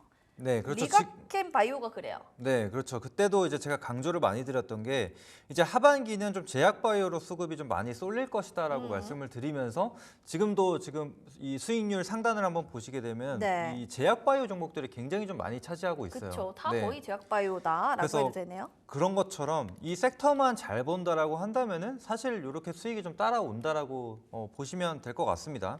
그래서 신고가를 계속 경신 중인데 전략을 네. 좀 한 번 더 주셔야 될 것 같아요. 리가캠 바이오는. 네, 지금 뭐 추세가 꺾이기 전까지 특히나 이 제약바이오에 대한 지금 흐름이 굉장히 좋죠. 여전히 꺾이지 않고 있는 상황이기 때문에 제약바이오는 좀 계속해서 좀 집중을 해봐야 되는 섹터라고 생각을 합니다. 그래서 만약에 지금 여기서 뭐 2차 전지나 반도체가 좀 상승을 이어가지 못한다라고 한다면은 지금 이 수급이 갈 만한 곳이 없거든요. 이 큰 섹터로 봤을 때 물론 지금 뭐 방산이나 뭐 이런 쪽도 굉장히 좋지만 이 시장을 차지하는 비중 자체가 크지 않다라는 거죠. 그렇기 때문에 또 이런 제약바이오로 계속적으로 들어올 수 있다라고 생각을 하거든요. 그래서 지금 리가캠 바이오 같은 경우에는 특히나 좀 의미 있는 숫자인 이 10만 원을 좀 돌파해낸 상태거든요. 그래서 만약에 10만 원 구간만 이탈하지 않는다면은 계속해서 좀 가져가 봐도 된다라고 저는 생각을 하고, 만약에 또 추가적인 조정이 나왔다. 근데 지금 보시면은 뭐 121선이나 61선 상단에서 계속적인 지지가 확인이 되고 있는 상황이거든요. 그래서 만약에 추가적인 조정이 나왔다. 근데 이제 지금 반도체나 2차 전지가 꺾였었던 것처럼 지금 제약바이오에 대한 투심 자체가 무너져 버리는 게 아니라고 한다면은 충분히 다시 한번 접근을 해봐도 좋다. 이렇게 말씀을 드리고, 특히 이제 거래량을 또 집중해서 봐야겠죠. 마찬가지로 지금 뭐 꼭지에서 갑자기 대량 거래량이 좀 발생하는 그런 모습들이 아직은 안 나타났기 때문에 물량을 어느 정도 좀 가지고 있지 않을까, 이런 뭔가 주도했었던 주체들이 아직까지는 물량을 좀 가지고 있다라고 좀 판단을 하고, 또 이제 기술 이전에 대한 뭐 계약금 같은 경우에도 뭐 4개 분기, 5개 분기로 나눠서 즉 받기로 되어 있기 때문에 어느 정도의 매출액은 유지를 해줄 겁니다. 그래서 이런 부분들로 봤을 때 특히나 이제 추가적으로 좀 마일스톤에 대한 수령이 이루어진다라고 한다면은 제가 봤을 때는 주가를 좀 지켜나가지 않을까라는 생각을 하거든요. 그래서 이것도 마찬가지로 특히나 지금은 알테오젠이라는 기업이 굉장히 크게 이 대장 역할을 상당히 좀 많이 하고 있다라고 생각을 하거든요. 그래서 알테오젠이 크게 무너지지 않는다라고 한다면은 제가 봤을 때는 이렇게 뒤따라서 올랐었던 그런 종목들이 계속 따라갈 가능성이 좀 높기 때문에 그런 부분들을 좀 같이 체크하고 가시면 될 것 같습니다. 게다가 또 코스닥 150 기업들을 한번 보시면 되는데 최근 들어서 이 코스닥 종합지수도 물론 같이 따라서는 오르겠지만 이 코스닥 종합지수와 코스닥 150 지수의 이 괴리가 굉장히 큰 날들이 좀 많이 좀 포착이 되거든요. 그 얘기는 결국에는 이렇게 시총 상위 종목군들 혹은 코스닥 150 종목들로 수급이 좀 강하게 쏠린다라고 해석을 할 수가 있기 때문에 이 중점으로 좀 보셔도 되지 않을까라는 생각을 합니다. 알겠습니다. 지금 뭐 리가켄바이오는 추가적 지지가 나오면 다시 접근을 해봐도 괜찮을 것 같다. 들고 계신 분들은 뭐 지지가 계속 나오는지를 확인해 주시면 좋을 것 같고요. 일단 고점에서 막 거래량 좀 빠지는 경우는 좀 없는 것 같네요. 이렇게 해서 좀 저희 전략 잡아드렸습니다. 뭐 주변에서 뭐 리가켄바이오 하나로도 정말 충분히 배부르겠다는 또 생각이 드시는 분도 계실 텐데 인텍플러스도 좀 그랬으면 좋겠습니다. 인텍플러스 살펴볼까요? 지금 큰 폭의 변동이 좀 나타나서 전략을 유지하는 게 맞나? 일단은 평단가 우리가 매수가 얘기했던 것보다 조금 더 밑으로 떨어졌어요. 네. 지금 다시 한번 좀 매수 진입을 하는 관점으로 보시는지 아니면 전략을 좀 바꿔야 된다라고 생각하시는지 궁금해요. 네, 아직까지는 좀 가지고 가봐도 되는 자리라고 생각을 하거든요. 네. 그래서 지금 같은 경우에는 오늘 또 뭐 HBM 밸류체인 주들도 다시 한번 좀 상승을 좀 보여주고 있는 상황이기 때문에 제가 봤을 때는 지금 뭐 21선 상단으로도 좀 올려는 그러니까 추세를 좀 전환시키려는 모습도 나타나고 있기 때문에 제가 봤을 때는 뭐 지금 당장 정리하실 필요는 없다. 게다가 뭐 매수가랑도 지금 뭐 괴리가 크지 않기 때문에 충분히 홀딩 가능한 구간이라고 생각을 하거든요. 그래서 조금 더 가져가 보시고 지금 목표가 같은 경우에도 뭐 17,500원 정도로 뭐 그렇게 높지 않게 좀 잡아드렸습니다. 그래서 그 부분 참고하시고 근데 만약에 어느 정도 상승이 좀 나왔다. 뭐 한 10%대 상승이 나왔는데 다시금 좀 밀린다. 만약에 그런 흐름이 나타난다라고 한다면은 그때는 좀 수익을 좀 챙겨 두시고 우리가 적어도 매수가 상단으로 올라왔다가 조정이 나올 때는 매수가를 우리가 로스컷으로 잡고 대응을 하면 된다. 이렇게 좀 말씀을 드리도록 하겠습니다. 매수가 부분으로 좀 대응해 보시는 걸 인텍플러스 얘기해 드렸습니다. 제2의 리가켄바이오는 여러분 어떤 종목이 또 될까요? 후발로 또 볼만한 공략주가 저희 준비되어 있거든요. 전문가님의 수익의 맛을 통해서 그 힌트 들어가도록 하겠습니다. 자, 수익의 맛 힌트 지금부터 살펴보시죠. 피읍, 이응, 티귿 이라는 세 글자 종목이고요. 아이가 있는데 그림에 대한 설명이 좀 있어야 될 것 같아요, 전문가님.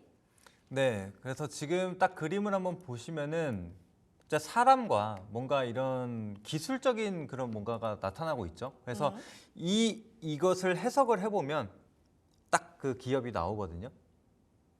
떠오르시는 게 있을까요? 저는 사람과 지금 기술. 사람과 뭔가 슬로건 같고요. 지금 우리 네. 시청자분들은 파이팅이 떠오른다. 네. 포텐이 떠오른다. 이거 진짜 센스 있네요. 푸틴도 떠오른다고. 인물이 또 나왔네요. 네. 네. 페인트도 나왔고요. 바탄 그리고 피아트, 포인트. 포인트 재밌네요. 여러 가지 블러팅도 있어요. 마음에 드시는 게 있을까요? 네, 오늘 또 아침에 제가 방송 시작 전에 이제 손유로 팀장님을 잠깐 요 앞에서 뵀거든요. 꽃미남 손팀님이 또 네. 아시는 분이신 거죠? 네, 맞습니다. 팀장님이. 그런데 또 오늘 센스 있게 또 파이팅을 외쳐주셨더라고요. 또 앵커 학원 가신다고 하시는데 네. 댓글로 또 파이팅을 하셨군요. 네, 이분께 선물 드리세요, 그러면. 선물 네. 하나 주시면 좋을 것 같아요. 네, 제 사랑을 좀 드리도록 하겠습니다. 조만간. 손 팀장님 또 보고 네. 계시면 사랑해한테 받아주시고요. 자, 그러면 종목의 이름을 좀 들어보도록 하겠습니다. 파이팅을 외칠 오늘의 종목 뭘까요? 네, 오늘의 종목은 바로 이제 PNT라는 종목입니다. 그래서 이제 PNT가 이제 P가 피플이고 T는 테크놀로지입니다. 그래서 저 그림이 딱 그렇죠. 나왔군요. 그래서 사람과 좀 기술을 뜻하는 그런 좀 그림을 준비를 해봤고요.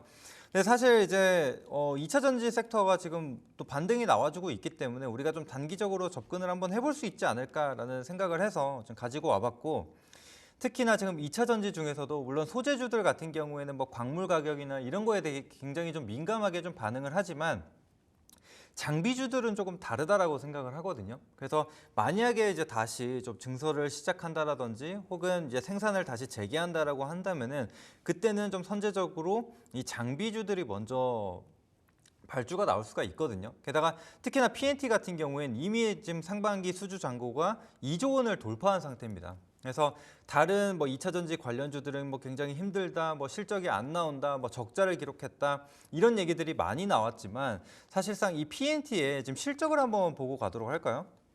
네, 실적을 한번 보시게 되면은 지금 20년도서부터 큰 성장을 좀 이뤄내더니 계속해서 흑자를 기록을 하고 있어요. 그래서 22년도에도 700억대, 그다음에 작년도 700억대, 그다음에 올해 같은 경우에는 무려 매출액을 1조 원을 돌파할 전망. 게다가 이제 영업이익 같은 경우에도 1,570억을 좀 전망을 하고 있는 상태입니다. 그래서 실제로 이 장비 계속해서 수주가 좀 늘어나고 있는 상황이기 때문에 실제로 수익이 좀 잘 보고 있는 그래서 그런 기업이다라고 생각을 하시면 되겠고, 그래서 결국에는 지금 2차 전지 섹터가 좀 살아난다 혹은 수급이 들어온다라고 한다면은 이렇게 좀 실적에 뒷받침되는 기업들이 또 상승이 나올 가능성이 상당히 높기 때문에 또 PNT를 한번 가지고 와 봤고요. 그다음에 지금 PNT 같은 경우에는 이제 4680 같은 경우에 지금 테슬라에서 4680 배터리를 이제 본격적으로 쓴다라고 했는데 이제 4680 배터리에 또 건식 공정이 들어간다라는 얘기를 했죠. 근데 이제 PNT 같은 경우에도 건식 공정에 들어가는 장비를 좀 개발을 했고 실제로 이 납품하는 기업들을 보시면은 뭐 LG 엔솔, 그러니까 이 배터리 셀 3사는 다 포함이 되어 있거든요. 게다가 이 테슬라와 관련돼서도 좀 단기적인 이슈들이 좀 발생을 했기 때문에 좀 PNT가 같이 조금 부각을 받지 않을까라는 생각을 해봅니다. 게다가 이제 추가적으로 저 ESS에 들어가는 뭐 LFP 배터리를 뭐 직접 생산한다든지 아니면은 이 양극화 물질을 또 생산하는 이 소재까지도 같이 하는 기업으로서 이제 크게 좀 부각을 받을 수 있는 그런 기업이다. 그래서 실제로 실적이 굉장히 좋아지고 있는 기업이다라고 보시면 될 것 같습니다. 그래서 회사에서는 또 특히 자신감이 굉장히 커요. 그래서 지금 앞서 지금 실적을 봤는데 전망이 매출액이 1.5조 원이었거든요. 근데 오히려 사측에서는 뭐 2조 원까지도 지금 예상을 한다라고 할 정도로 굉장히 좀 자신감을 가지고 있는 부분이라고 생각을 하시면 될 것 같습니다. 그래서 이제 추가적으로 이제 차트 한번 보면서 가격 전략까지도 안내 드려보도록 할게요. 자, 지금 PNT의 차트를 한번 보시게 되면은 이제 5만 원권에서 어느 정도 이제 바닥을 좀 보여주고 있는 그런 모습들이 확인이 됐죠. 그래서 중간중간 이탈하기도 했었지만 빠르게 좀 반등을 좀 보여주고 있는 상황이고 지금 같은 경우에도 이제 매물대 구간을 좀 돌파하려는 그런 모습들이 나타나고 있습니다. 그래서 단기적으로 이 차트를 좀 짧게 두고 봤을 때는 이 고가권을 좀 돌파해내는 모습들이 나타났죠. 그래서 이런 수급과 함께 또 2차 전지 섹터에 대한 지금 전반적으로 좀 수급이 좀 들어오고 있는 상황이기 때문에 같이 단기적인 공략을 해보자 말씀드리겠고, 그래서 매수가 같은 경우에는 사실 58,500원에서 6만 원 정도로 살짝 아래로 좀 잡아뒀습니다. 그래서 그 부분 참고해 주시고 1차 목표가 같은 경우에는 이제 길게 보지는 않을 겁니다. 그래서 단기적으로 지금 주봉상으로 좀 봤을 때 이전에 고가가 형성이 됐었던 가격대가 한 66,000원 정도가 되거든요. 그래서 1차 목표가는 66,000원 정도로 잡고 보시면 되시고 손절가 같은 경우에는 이 추세가 좀 이탈할 수 있는 그런 가격대인 이제 52,500원으로 잡고 보시면 되겠습니다. 바닥은 좁고 목표가 66,000원으로 수주잔고 2조 원이 좀 돌파될 거다 얘기가 있어요. 마지막으로 질문 하나 드리면 옆 동네 경락 마사지도 이 종목을 추천했다라고 하는 건 이미 뭐 주변에는 다 아는 종목으로 많이 오른 거 아니냐라는 이야기도 있는데 여기에 대한 한 말씀 만약에 전해 듣는다면 어떻게 될까요? 제가 봤을 때는 뭐 그만큼 사람들이 좀 좋게 보고 있는 게 아닌가. 또 시장에서 결국에는 좋다고 좀 판단을 한다라고 한다면은 충분히 좀 단기적으로는 오를 수 있다라고 생각을 하거든요. 특히나 지금 이전에 이 장비주들의 흐름을 좀 봤을 때 그래도 PNT가 좀 가장 강하게 좀 움직였고 다른 종목들은 좀 이런 기대감이 좀 많이 실렸던 게 많거든요. 그래서 기대했었던 것보다 실적이 좀 안 좋은 경우들이 많았는데 지금 PNT 같은 경우는 이미 수주 잔고가 실제로 좀 쌓여 있는 상황이기 때문에 제가 봤을 때는 충분히 갈 수 있지 않을까라는 생각을 합니다. 또 길게 보고 가는 게 아니라 우리가 단기적으로 수급이 들어올 때 딱 먹고 나오는 거기 때문에 충분히 가능하다고 생각합니다. 알겠습니다. 단기로 보시고요. 길게는 아니라는 점 다시 한번 말씀드릴게요. 함께해 주신 전문가님과 여기서 마무리 인사 나누도록 하겠습니다. 전문가님 고맙습니다. 감사합니다. 네, 주실랭 오후장의 포인트들을 어떻게 잡아야 될지 시황 정리했습니다. 오후장 킥 포인트로 넘어가겠습니다. 오후장 킥포인트의 박수연입니다. 오늘도 오전장 흐름과 함께 오후장 전략까지 챙겨볼 텐데요. 오늘 양시장 모두 붉게 물들었습니다. 코스피와 코스닥 모두 1% 넘는 강세 흐름 보여주고 있습니다. 코스피가 오늘 외인들의 팔자세가 이어지고 있음에도 개인과 기관의 쌍끌이 매수가 크게 들어오면서 오늘 강하게 시세 올라가고 있습니다. 자, 그렇다면 오늘 양 지수를 끌어올려주고 있는 업종은 어떤 섹터들로 구성되어 있는지 자세하게 열어보도록 하겠습니다. 먼저 HBM 관련주부터 살펴보겠습니다.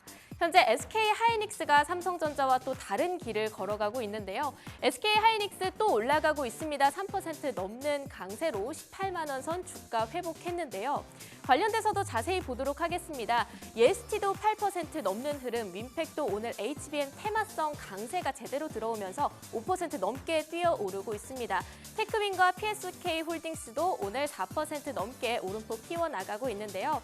삼성전자의 실적은 우려감을 키우고 있지만 반면에 SK하이닉스의 경우 HBM 시장에서 선전했기 때문에 삼성전자의 실적을 추월하는 게 아닌가 하는 기대감이 쏠리고 있습니다. 또 간밤에 엔비디아가 1% 넘게 오름세 보이면서 종가를 기록했기 때문에 오늘 HBM 관련주들이 관련한 수혜를 받아가고 있는 것으로 보여지고 있습니다. 두 번째 관련주들도 살펴보도록 하겠습니다. 오늘 2차 전지와 전고체 쪽으로도 많은 수급이 쏠리고 있는데요. TCC 스틸 20% 넘는 강세 흐름 보이고 있습니다. 장중에는 48,000원 선까지 올라가기도 했었는데요. 오늘 상승 탄력이 언제까지 쭉 이어질 수 있을지 지켜보면 좋겠습니다. 또 한때 20만 원 주가를 끌고 가기도 했었던 SKI 테크놀로지 많이 빠졌었는데 오늘 불기둥 그려나가면서 10% 강세 흐름 이어가고 있습니다. 롯데 에너지 머티리얼즈와 LG 에너지 솔루션도 크게 오르고요. 대주 전자재료까지 4% 넘는 강한 시세 보여주고 있습니다. 자동차 관련주들도 살펴보도록 하겠습니다. 오늘 자동차 관련주도 흐름이 좋은데요. 현대차의 인도법인 상장이 이달 안에 이루어질 것으로 전망이 나오면서 오늘 기대감 쏠리고 있습니다. 현대차와 기아, 현대위아 모두 빨간불 켜면서 1에서 2% 넘는 오름세 키워나가고 있는데요. 하지만 현대차와 기아의 주가를 살펴봤을 때 사실 전달 대비 크게 오르지도 내리지도 않은 왠지 제자리 걸음을 걷고 있는 것 같은 느낌입니다. 오는 10월에 있을 테슬라의 로보택시 공개가 이 두 종목의 또 다른 상승 모멘텀이 될 수 있을지도 함께 지켜볼 만한 관전 포인트가 될 것 같은데요. 이외에 스마트 레이더 시스템과 유니트론텍 등 저희가 에피타이저 때도 살짝 다뤘던 자율주행 관련주들이 오늘 자동차 업종의 지수를 전체적으로 끌어올려주고 있습니다. 이렇게 오전장의 흐름 가볍게 살펴봤습니다. 자세한 소식은 바로자산운용의 윤정식 상무님 모시고 이야기 들어보도록 하겠습니다. 상무님 안녕하세요. 네, 안녕하세요. 지난주 세 번의 월요일을 거치고 오늘 드디어 또 오랜만에 양시장이 1% 넘는 강세 흐름 보여주고 있습니다. 오후장 전략은 어떻게 챙겨보는 게 좋을까요? 네, 우선 미증시가 전체적으로는 호주세를 보여주고 있죠. 조정을 받더라도 굉장히 소폭의 조정이고 올라가는 그래도 강한 쪽, 상승 쪽에 대한 무게감이 좀 더 높은 상황입니다. 고용이 잘 나왔죠. 비농업 고용이 시장 예상치를 뛰어넘었다는 소식. 그러면서 기술주들 분위기 여전히 좀 좋은 모습들 보여주고 있고요. 테슬라 며칠 하락한 국내 증시 쉬는 날 하락한 날도 있었지만 그래도 상승폭이 좀 더 컸고요. 엔비디아도 분위기가 좋은 모습들 나타내고 있습니다. 미국 경제가 나쁘지 않았다는 거죠. 고용 잘 됐다라는 부분들 보면 국내 증시도 나쁘지 않은 모습들 보여주고 있는데 외국인이 매도한다라는 거 하나 좀 아쉽습니다. 코스피 시장에서 외국인 매도 금액은 확 줄었죠. 1,619억입니다. 지금 1시 2분 기준으로 1,619억 원인데 외국인이 지난 10월 4일이죠. 지난주 금요일에는 소폭 매수를 했고요. 그 전에 매도를 했는데 최근 들어서 확실히 좀 매도세가 좀 줄어든 게 좀 느껴집니다. 그리고 오늘은 반갑게 또 금융투자 매도는 계속되지만 연기금이 들어오면서 기관이 또 매수해주고 있는 모습들. 수급적으로는 조금씩 나아지고 있는 그런 모습들 보여주고 있는데 시장 굉장히 좀 위로 슈팅한다 이런 모습까지 못 나타나고 있죠. 거래대금이 여전히 좀 낮아요. 오늘 10조 원 미만으로 아마 코스피 끝날 걸로 보여지는데 시장은 나쁘지 않은 분위기나 좀 아쉬운 부분들은 외국인 매도라든지 이런 부분들은 조금씩 남아있는 그런 상황이고요. 그리고 삼성전자를 많이 기다리고 있다는 점, 이런 모습들이 국내 증시 조금은 쉬어가는 그런 모습들을 만들고 있습니다. 가장 눈에 띄는 섹터를 먼저 좀 살펴보면 오늘 전기전자는 외국인이 매도를 하고 있어요. 매도 많이 하거든요. 2,786억 원. 그러니까 전체 순매도 금액이 1,619억 원인데 외국인이 이 전기전자에서만 2,786억 원 순매도를 하고 있습니다. 매도 금액은 삼성전자에 상당히 많이 집중이 되어 있고 그런 모습들이 있는데 근데 그 외의 종목들 살펴보면 삼성전자 매도하지만 SK 하이닉스는 상승하고 있어요. 3.79% 상승을 하고 있습니다. SK 하이닉스 우려감이 많이 줄어들었죠. 엔비디아에서 젠슨왕 CEO가 잘 팔린다라는 얘기를 했죠. 그러면 SK 하이닉스의 HBM 실적도 상당히 좋을 가능성이 있고요. 이번에 3분기 삼성전자의 반도체, SK 하이닉스의 반도체 실적이 부딪혔을 때 SK 하이닉스의 반도체가 앞설 수도 있다라는 얘기까지 좀 나올 정도로 SK 하이닉스 실적이 좀 더 낮기 때문에 삼성전자는 하락하지만 SK 하이닉스는 상승하는 상반된 모습들이 나오고 있고요. 삼성전자 같은 경우는 외국인들이 계속 매도를 하고 있죠. 매수가 들어오지 않고 있기 때문에 수급적으로도 좀 더 어려운 그런 모습들이 펼쳐지고 있습니다.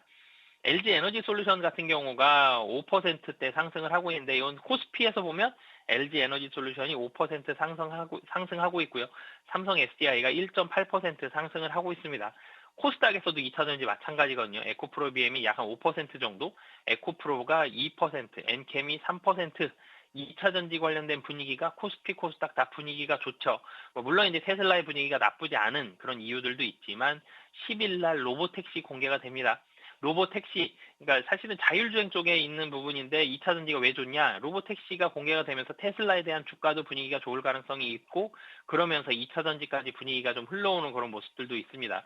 수급이 좀 비어있죠. 반도체 쪽에서 삼성전자가 매도가 나오고 있기 때문에 이 빈 수급이 2차전지 쪽으로 좀 많이 들어가고 있는 그런 상황이고요. 테슬라가 생산량은 시장 기대치보다 조금 더 많이 나왔는데 인도량이 시장 기대치보다 좀 못 미쳤어요. 근데 생산을 많이 했다는 얘기는 테슬라가 잘 안 팔릴 건데도 많이 생산하진 않죠. 이 판매가 어느 정도 늘어날 걸로 예상은 하고 있는데 지금 당장에 대한 인도량은 기대보다 조금 못 미쳤어요. 그런데 이런 부분들이 3분기까지는 그래도 좀 못 미칠 수는 있겠지만 확실히 3분기엔 좀 바닥을 다지고 4분기부터는 전기차에 대한 판매가 좀 좋아질 것이다라는 분석이 지배적이거든요. 이런 모습들에 대한 기대감이 2차전지까지 넘어왔습니다. 2차전지는 3분기 실적이 다 안 좋거든요. 3분기 실적이 좋진 않지만 3분기 실적이 안 좋아서 떨어지는 게 아니라 주가가 올라가는 이유는 3분기는 안 좋은데 4분기 후반 혹은 내년 실적이 2차전지 쪽에서는 판매량이 좀 더 나아질 가능성이 높다라는 거죠. 전기차 판매가 4분기부터는 좀 좋아질 가능성이 있는데 2차전지에 대한 가격 자체가 3분기 후반에 바닥을 찍었고 4분기부터는 좀 조금씩 올라갈 가능성이 높다라는 그런 기대감, 향후에는 좋아질 것이다라는 그 향후 가치에 대한 긍정적인 평가가 지금으로 당겨져서 지금 주가에 좀 반영이 되고 있는 그런 상황이다라고 보시면 되겠습니다. 반도체도 좋고요. 이 반도체에서도 SK 하이닉스 좋고요. 그리고 반도체 장비주들도 코스닥에서 상당히 강세를 많이 보여주고 있죠. 그리고 자동차도 오늘 좀 올라가고 있습니다. 현대차도 그렇고요. 기아도 2%대의 상승세를 보여주고 있는데 최근에 조금 쉬는 모습 보여줬죠. 현대차는 한 24만 원대를 박스권 중심으로 해서 22만 원에서 26만 원 왔다 갔다 하는 이런 박스권에 대한 모습들. 그리고 기아 같은 경우는 사실 좀 한 10만 원 정도 살짝 언더에서 좀 움직이고 있는 그런 날들도 많았었는데 오늘 같은 경우 자동차 쪽으로도 수급이 많이 들어가고 있는데 외국인들이 자동차 쪽으로 운수장비 좀 수급이 많이 들어가고 있는 그런 상황이고 마지막으로 섹터 하나 더 말씀을 드리면 은행주 좋습니다. 최근에 밸류업 관련해서 KB금융이 밸류업 지수에 포함이 안 됐죠. 근데 KB금융 들어가려는 의지가 상당히 강한 그런 입장입니다. 그러면 당연히 주주환원책을 좀 더 확대할 것이고 주주환원책이 확대가 된다라면 밸류업 지수에 꼭 포함이 안 되더라도 주주환원책 올라간다. 외국인들, 기관들이 특히 좋아할 수 있는 그런 요인들이 많죠. 꼭 KB금융이 아니더라도 그 외의 금융주들 대체적으로 주주환원책에 대한 밸류업에 대한 기대감들이 여전히 좀 살아있기 때문에 금융주들 시장이 좀 불안하고 좀 안정적이지 못할 때 외국인과 기관의 러브콜을 상당히 많이 받고 있는데 오늘 그런 상황이다라고 보시면 되겠습니다. 네, 오늘 오전장에 긍정적인 흐름을 보여준 업종으로 4가지를 뽑아볼 수 있겠는데요. 반도체와 2차전지, 자동차, 그리고 은행 이렇게 4가지 정리해볼 수 있겠습니다. 그렇다면 오후장 들어서는 어떤 종목을 위주로 살펴보는 게 좋을까요? 네, 오늘 같은 경우 SK 하이닉스 얘기를 안 드릴 수가 없죠. SK 하이닉스 사실은 내일 삼성전자 잠정 실적이 나옵니다. SK 하이닉스는 조금 더 뒤에 나올 거고요. 삼성전자 잠정 실적이 나오고 LG전자 잠정 실적이 나오는데 삼성전자의 실적이 반도체가 시장 기대치보다 조금 부족할 것으로 보여지죠. 시장 기대가 계속적으로 컨센서스가 조금씩 떨어지고 있습니다. 삼성전자 반도체에 대한 컨센서스가. 근데 전체 영업이익을 놓고 보면 삼성전자가 훨씬 높을 거예요. 삼성전자 10조 원이 좀 넘게 나올 가능성이 높고요. SK 하이닉스는 한 6조 원대 영업이익이 나올 가능성이 높아 보이는데, 근데 반도체만 떼어서 놓고 봅니다. 삼성전자의 반도체 떼고 SK 하이닉스는 반도체만 있죠. 두 개를 맞세워 보면 삼성전자보다 SK 하이닉스가 높을 수도 있다. 아니면 비슷할 수도 있다. 항상 반도체에 대한 규모가, 특히 매출액과 영업이익에 대한 부분이 SK 하이닉스가 조금씩 뒤지는 그런 모습들이 있었는데, HBM에서 조금 더 치고 나가면서 SK 하이닉스가 상당히 많은 영업이익의 증가를 보여줬죠. HBM은 일반 D램보다는 영업이익률이 한 3배 이상 높은 그런 모습입니다. 그렇기 때문에 엔비디아를 통한 매출액이 잘 나오고 있다. SK 하이닉스에는 상당히 긍정적인 효과가 나올 수 있는데, 젠슨왕 CEO가 블랙웰 수요가 상당히 강하다, 폭발적이다라는 얘기를 했죠. 계획대로 생산이 진행되고 있다, 이런 모습들이 있었기 때문에 여기로 직접적으로 납품이 들어가고 있는 SK 하이닉스의 주가는 그래서 삼성전자는 매도가 나오더라도 긍정적인 상황이고, 최근 들어서 삼성전자와 SK 하이닉스 모두 다 기관이 팔고 있는데, 차이점은 삼성전자는 외국인이도 팔고 있지만 SK 하이닉스 같은 경우는 외국인이 최근 들어서 계속 매수세를 좀 더 강하게 보여주고 있거든요. 그 이유는 실적이 삼성전자보다 SK 하이닉스가 좀 더 나을 것이다라는 외국인들의 그런 이 기대 심리가 있기 때문에 이 SK 하이닉스의 주가가 좀 더 강한 그런 모습이 나오고 있고, 그리고 뭐 삼성전자보다 실적이 좀 더 좋을 수도 있다, 이런 얘기도 있지만 어쩔 수 없이 삼성전자의 실적이 중요합니다. 삼성전자의 잠정 실적이 나오면 그 안에서 반도체 영업이익 추정을 하거든요. 반도체가 잘 팔리고 있다라는 부분이 삼성전자를 통해서도 확인이 된다라면 SK 하이닉스 심리 투심도 여기서 다시 한번 추가적으로 더 레벨업이 될 수 있는 그런 상황이다라는 점. 그렇기 때문에 지금 실적은 긍정적인 상황인데 삼성전자 잠정 실적까지 같이 보시면서 SK 하이닉스 판단하시면 좋을 것 같습니다. 삼성전자의 잠정 실적까지 함께 봐야겠지만 그래도 실적에 대한 기대감으로 외국인의 수급이 아직까지 끊이지 않고 있는 SK 하이닉스 오후장 특징주로 함께 보면 좋겠습니다. 바로자산운용의 윤정식 상무님과 함께했습니다. 상무님 말씀 감사합니다. 네, 감사합니다. 지금까지 오후장 킥포인트였습니다.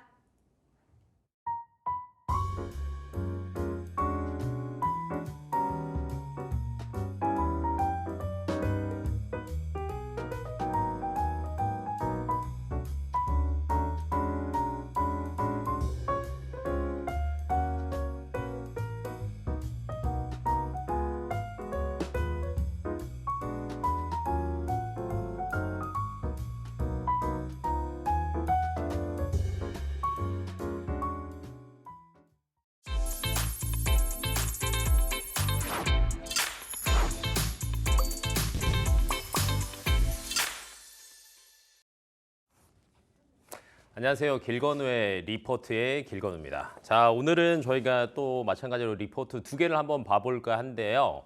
최근 들어서 인기가 관심을 많이 가지고 있는 방산. 어디까지 갈 거냐라는 리포트 첫 번째로 한번 봐보겠습니다. 방산 같은 경우는 최근에 다시 이슈가 많이 되고 있죠. 뭐 중동에서도 여전히 이스라엘이나 중동 문제들이 부각이 많이 되면서 방산주들의 관심이 조금 많아지고 있는데 이게 어디까지 갈까라는 게 리포트가 최근 들어서 굉장히 잘 나온 게 있어서 한번 얘기를 해볼까 합니다. 우선은 점수를 한번 줘보자라고 하면 저는 90점을 먼저 드리겠습니다. 이유는 심플합니다. 우선 리포트의 제목이 너무 마음에 들었어요. 리포트의 제목이 유비무환입니다. 네, 전쟁이 끝나도 아마 재무장은 계속 되지 않을까라고 예상이 되고 있고요. 사실 이제 전쟁은요, 안 일어나는 게 가장 좋은데 안 일어나게 하기 위한 가장 최선의 방법이 미리 준비를 하는 겁니다. 미리 준비를 하는 게 군비 증강이라고 생각을 하시면 될 것 같고요. 그러다 보니까 우리나라 방산 업체들 같은 경우에는 여전히 수주에 대한 기대감들이 많이 남아있다라고 생각을 하시면 될 것 같고, 최근에 그래프 보시면 아실 거예요. 우리나라, 이건 유비무환이고요. 우리나라 최근 들어서 실적을 보시면요. 22년도 이후에 해외 연간 수주액이 급격하게 많이 늘어나고 있는 것들 보이실 겁니다. 그다음에 수출 비중들이나 영업이익률도 22년도 이후에 굉장히 늘어나는 것들이 많이 보이실 텐데, 이때가 딱 포인트가 하나 있었습니다. 22년 2월 24일 러시아 우크라이나 전쟁이 시작되면서 우리나라 방산주들 같은 경우에는 실적이 굉장히 좋아지고 있다라고 생각을 하시면 될 것 같은데, 사실 이제 유럽 쪽에 대한 기대감과 우려감이 여전히 공존은 하고 있습니다. 만약에 러시아 우크라이나 전쟁이 종식이 된다면 어떻게 될 거냐라는 것들을 고민해 볼 수 있는데 그렇게 크게 고민하지는 않으셔도 될 것 같습니다. 이유인즉슨 다음 도표를 보시면 이해가 조금 가실 겁니다. 지금 최근에 유럽 쪽 폴란드나 루마니아에 현재 가지고 있는 주요 무기 체계를 보니까 굉장히 오래된 구소련제 비율이 굉장히 많은 게 보이실 겁니다. 특히 정찰 장갑차나 보병 전투 차량 같은 경우에는 거의 퍼센트가 70에서 90%가 넘어가고 있고요. 자주포 같은 경우에도 거의 50% 이상은 오래된 노후 장비를 가지고 있다라고 생각을 하시면 될 것 같은데 그래서 그런지 최근 들어서 뭐 폴란드나 루마니아 쪽에 수주 이슈가 계속 나오고 있다라는 걸 보시면은 이런 이유들 때문이라고 생각을 하시면 될 것 같고 근데 폴란드랑 루마니아 외에도 다른 나라들 같은 경우에도 유럽 쪽은 굉장히 오래된 군비가 굉장히 많거든요. 그래서 여전히 향후 한 10년 동안은 교체 수요가 꾸준하게 발생할 수밖에 없다라고 생각을 하시면 될 것 같고요. 그러면 유럽이 끝이냐? 아닙니다. 최근 들어서 무기 수입국 순위를 보시면은요. 다른 나라들이 조금씩 보이기 시작을 할 겁니다. 다음 차트 한번 보여주십시오. 1위는 전쟁에 직접적으로 참여하고 있는 우크라이나가 있지만 그 아래쪽을 보시면 카타르, 사우디, 인도, 파키스탄, 쿠웨이트 등이 보이실 겁니다. 최근 들어서 중동 쪽에서도 군비를 꾸준하게 증가를 시키고 있다는 거, 그다음에 이스라엘과 중동 이슈가 여전히 지속되고 있다는 점, 근데 항상 이스라엘과 팔레스타인과 그다음에 중동에 대한 전쟁 이슈가 있을 때는요, 굉장히 빠른 시간 내에 끝나지는 않았거든요. 그래서 아마 이게 조금 더 유지가 된다라고 하면 우리나라 방산 기업들 입장에서는 실적이 좋아질 수밖에 없다라고 생각을 하셔야 되는 게 지금 실질적으로 이란과 이스라엘이 싸우고 있다라고 생각을 하시면 될 것 같은데 지도를 보시면요. 이 사이에 들어있는 많은 나라들은요. 군비를 늘릴 수밖에 없습니다. 예를 들면 이스라엘이 여기 있고요. 이란이 여기 있습니다. 그건 대부분 미사일로 먼저 공격을 하고요. 또 미사일을 방어를 하는 역할을 많이 할 거고요. 그다음에 항공기들이 또 쫓아가는 역할들도 많이 할 겁니다. 그래서 이 안에 있는 많은 나라들 같은 경우에는 미사일에 대한 수요와 항공에 대한 수요 가지고 갈 수밖에 없다라고 생각을 하시면 되는데 이게 최근 들어서 중동 주요국의 무기 체계별 수입 비중을 보시면 이게 또 이해가 쉽게 가실 겁니다. 제일 아래쪽에 있는 게 항공이고요. 그 위에가 미사일과 대공 방어, 그다음에 그 아래가 전차와 장갑차이거든요. 그러니까 여전히 중동 쪽 긴장감이 지속될 때마다 우리나라 기업들 같은 경우에는 여기에 대한 수주 기대감들을 가지고 갈 수밖에 없는 현실이다라고 생각을 하시면 될 것 같고 그러다 보니까 여전히 저는 방산주도가 앞으로 괜찮다라고 여전히 예상을 하고 있고요. 플러스 알파로 K방산 가성비 얘기를 많이 하는데 정말 그게 가성비가 있어? 라는 것들도 이 리포트에는 데이터로 잘 나와 있습니다. 가성비가 어느 정도 규모냐면 심플합니다. 저희가 자주포, 전차, 전투기, 주력 방산 무기 체계들인데 제일 위에 체크가 된 것이 우리나라 한국 방산 무기고요. 그 아래 프랑스, 독일, 미국, 스웨덴 각각 비교가 돼 있는데 가장 우측을 보시면 대당 단가가 나옵니다. 우리나라 한국의 K9 자주포 같은 경우에는요. 400만 달러 정도 되는데 한화로 바꾸면 한 53억 정도 됩니다. 근데 독일의 자주포 같은 경우에는요. 1,300만 달러, 175억입니다. 우리나라 거 3대를 사면 독일 거 1대 살 수 있습니다. 당연히 가성비적인 측면을 확인할 수밖에 없고요. 특히 유럽 같은 경우에는 최근에 구소련 체제 붕괴 이후에 GDP 대비 국방비에 대한 퍼센테이지를요 1에서 1.5% 정도를 줄였거든요. 그럼 이걸 갑자기 급격하게 늘린다? 쉽지 않을 겁니다. 그럼 당연히 가성비를 따질 수밖에 없고요. 전차 쪽에서 보면 현대로템과 그다음에 독일의 레오파드 같은 경우에도 비교해 보시면요 거의 4배 차이 나고요. 그다음에 전투기도 카이의 FA50 전투기와 그다음에 프랑스의 라팔 전투기를 비교해 보시더라도 거의 4배 차이가 나거든요. 그러면 유럽의 군비 증강에 있어서 꾸준한 수혜는 당연히 우리나라가 가져갈 수밖에 없다라는 관점으로 보시면 될 것 같고 데이터 보시면요. 최근 들어서 수출 데이터들 쭉 보시면 많이 나옵니다. 고등훈련기 이라크에 간 것도 있고요. 사우디나 아랍 쪽에도 보면은 미사일 쪽 수출 여전히 많이 되고 있고 가장 최근에는요. 천궁2 지대공 미사일이 이라크에 또 수주가 됐거든요. 근데 아마 이 중동 쪽에 대해서도요. 아마 이런 미사일과 항공에 대한 수요는 올해 연말 내년까지도 꾸준하게 이어지지 않을까라고 생각을 하고 있어서 내년 실적까지 굳이 걱정하지 않으셔도 되지 않을까 싶습니다. 자, 그리고 여기에서 마지막 포인트. 이 중에서 그러면 한 개 기업을 고르라고 한다면 뭘 고를 거냐라는 게 이제 고민이 되실 텐데 저는 LIG 넥스원을 한번 골라보시는 게 어떨까 싶습니다. 첫 번째, 유럽 쪽도요, 뭐 전차나 여러 가지들 많이 교체를 하고는 있지만 사실은 최근에 이제 유럽 쪽에 대한 수주 기대감들이 이미 주가에 많이 반영이 돼 있는 경향이 있습니다. 하지만 중동 쪽은요, 이제 시작이다라고 생각을 하시면 되는데 최근에 중동의 정세나 여러 가지 무기 체계 수입국들의 양들을 보신다라고 하면 대부분 미사일 쪽으로 많이 쏠려 있다라는 거 보실 거예요. 이건 지형적인 문제도 분명히 있거든요.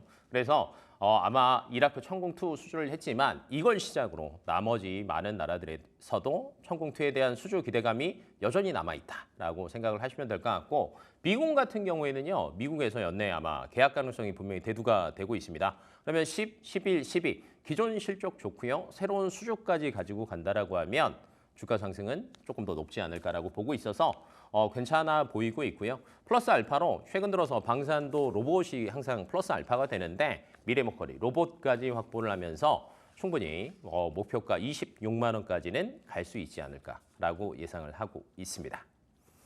자, 두 번째로는요. 저희가 건설 업종에 대해서 한번 체크를 해볼 거예요. 네, 금리 인하기가 되면서 사실은 기존에 많이 못 갔던 섹터들이 움직이고 있는데 그중에 또 대표적인 게 건설 업종이지 않을까 싶고요. 그다음에 이번 주 금요일 날 우리나라 금통위에서 금리 인하를 할 거냐 그대로 유지할 거냐가 이제 조금 발표를 앞두고 있기 때문에 이번 주와 다음 주에는 건설 업종들이 조금 관심이 부각이 될 수도 있어서 건설 업종도 한번 체크를 해보도록 하겠습니다. 건설업종 리포트 같은 경우에는 80점 드리겠습니다. 이유는 심플합니다. 어찌됐건 건설업종을 이렇게 세부적으로 이렇게 분해하고 설명하는 게 쉽지는 않은데 아직까지 조금 다른 데이터들은 조금 부족하다. 다만 현 상황과 수주 내용과 이런 것들은 체크할 수 있어서 조금 부족하지만 80점 드렸고요. 건설 쪽에 대한 한 줄 요약을 하자면 심플합니다. 건설 기대해봐도 될까? 정말 건설을 기대해봐도 될까라고 생각하시는 분들이 의외로 굉장히 많으실 거고요. 예를 들면 개인 투자자들 같은 경우에도 건설 기업에 투자를 하셨다가 오래 보유하고 계신 분들 굉장히 많고 금리 인하 이야기가 나오면서 여전히 기대감을 가지고 계신 분들 많으실 텐데 아마 이번 리포트 요약해 본 걸 들어보시면은 조금 가이드가 되지 않을까라고 예상하고 있습니다. 자, 우선은 각 건설 대표 건설사별로 그냥 요약을 조금 했습니다. 삼성 E&A 같은 경우에는요. 최근에 보면 이렇게 정리가 됩니다. 최근에 가스 생산 증설 관련해서 프로젝트 여전히 계속 가지고 오고 있고요. 그다음에 이제 GCC 국가라고 하죠. 시아파 쪽 국가들에서도 최근 들어서 석유화학 쪽 개발 프로젝트가 굉장히 많아지고 있거든요. 그래서 여기에 대한 건설, 개발 쪽을 진행하지 않을까라고 예상을 하고 있고 근데 이게 여기서 끝나는 게 아니라 아래쪽에 보시면 인도네시아, 사우디, 그다음에 그 외에도 현재 7개의 피드를 진행을 하고 있는데 그중에 4건이 E&T입니다. 네, 그다음에 말레이시아 쪽도 여전히 뭐 비공개 안건이긴 하지만 수주 기대감들을 안고 있다 보니까 앞으로 금리 인하 시기에 대한 기대감이 들어오고요. 해외 수주 프로젝트가 들어오면 당연히 기업의 주가는 움직일 수밖에 없거든요. 그래서 삼성 E&A 같은 경우에는 그래도 현황 업데이트를 보시면은 그래도 앞으로가 그래도 나쁘지는 않다라는 정도 체크하실 수 있을 거고요. 다음으로는 현대건설에 대해서 리포트 상에서는 현황 체크를 조금 해놨습니다. 네, 현대건설 같은 경우에는요. 3분기 누적 매출 보면 25조 정도 되고요. 연간 가이던스는 무난하게 달성 가능할 것으로 보고 있고 무엇보다도 수주가 앞으로 없더라도 2, 3년 정도는 안정적으로 갈 수 있다라는 관점입니다. 그러면 수급만 조금 돌아오고 실적이 괜찮게 찍힌다라고 하면 주가는 괜찮을 수 있다. 다만 우려되는 부분은 있습니다. 네, 현재 주택 매출이 50% 이상이 현대건설에서 나오고는 있는데 저수익 공사가 기존에 받아둔 게 굉장히 많거든요. 근데 이게 아마 올해와 내년까지는 거의 마무리가 될 거예요. 다만 아쉬운 건 내년까지 마무리가 된다라고 하니까 발목을 잡는 게 바로 이게 될 수도 있습니다. 다만 금리 인하가 조금 되고 분양이 조금 더 빨리 활발하게 진행된다라고 하면 내년 하반기부터는 실적에 대한 기대감들도 조금 가져갈 수 있지 않을까라고 개인적으로 생각하고 있고요. 다음으로는 GS건설입니다. 네, GS건설 같은 경우에는요. 이 리포트 상에서도 탑픽으로 제시를 하고 있습니다. 왜 그러냐? 신규 수주 좋고요. 네, 목표가 13조였는데요. 11조 이미 8월 말에 수주했고요. 특히 신사업 부분은요. 목표 2조 6천억이었는데 5조까지 했습니다. 그래서 앞으로 굉장히 좋아질 것으로 예상이 되고 있고 지금 건설사들이 계속 플랜트 얘기가 나오거든요. 그러니까 글로벌적으로 본다라고 하면 에너지 관련 프로젝트들이 굉장히 많이 진행이 되고 있고 내년에는 더 늘어날 것으로 예상이 되다 보니까 실적 개선 기대감들이 많이 나오고 있습니다. 그러다 보니까 GS건설 같은 경우에는 당연히 탑픽으로 제시를 하고 있습니다. 마지막으로는 DL-ENC입니다. DL-ENC 같은 경우에는 사실은 가장 조금 건설 업종 섹터 내에서 가장 안 좋은 기업으로 조금 평가를 받고 있는데 다른 건 없습니다. 수주 가이던스를 많이 메꾸지를 못했다라고 생각을 하시면 될 것 같고 지금 경영진이 전면 교체되면서 사실은 구조조정이 진행되다 보니까 건설 업종 내에서도 기업들별로 희비가 조금 엇갈릴 수 있다라고 생각을 하시면 될 것 같고요. 리포트에서 탑픽을 GS건설로 제시했듯이 제 탑픽도 GS건설입니다. 네, 무엇보다도 실적 시즌을 앞두고 있기 때문에 3분기, 4분기 실적이 어떻게 나오느냐에 따라서 주가의 상방과 하방으로 갈리는 경향이 나타날 건데요. GS건설 같은 경우는 3분기 영업이익이 889억 정도로 전망치보다는 높게 나올 것으로 예상이 되고 있고요. 앞에서 수주 말씀드렸던 것처럼 수주 가이던스는 충분히 초과 달성할 것으로 예상하고 있고 무엇보다도 금리 인하 기대감과 그다음에 해외 프로젝트들, 그다음에 내년에 대한 기대감까지 플러스 알파한다라고 하면 주가 상방은 조금 열려 있지 않을까라고 보고 있고 목표가는 21,000원까지 보셔도 좋을 것 같습니다.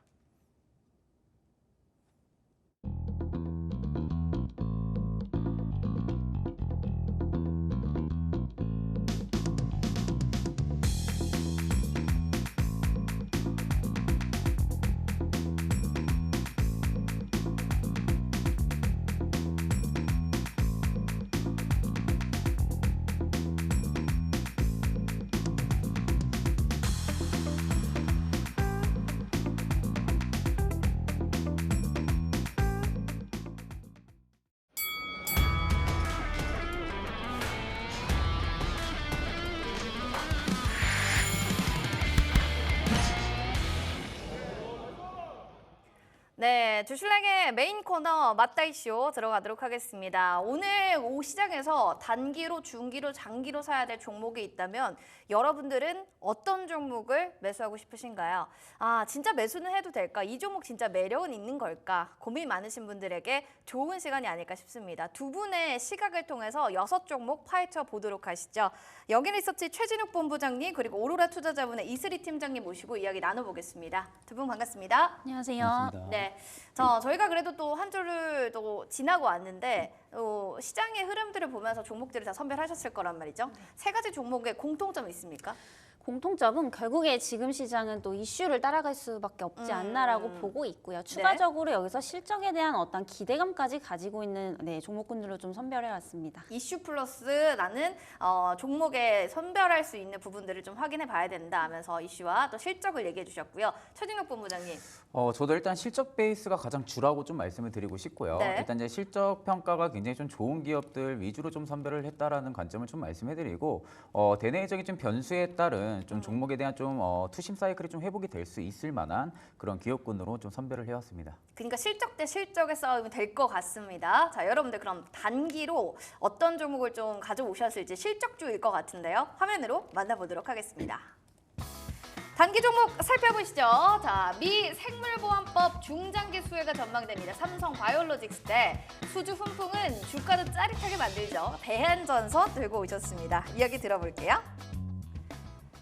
네, 뭐 단기로 들고 오신 두 섹터는 제약바이오, 전선 이쪽으로 뜨거운 업종 대결이 될 것 같기도 해요. 살펴보시죠. 여러분들 좀 생각도 궁금한데 일단 이슬희 팀장님. 네.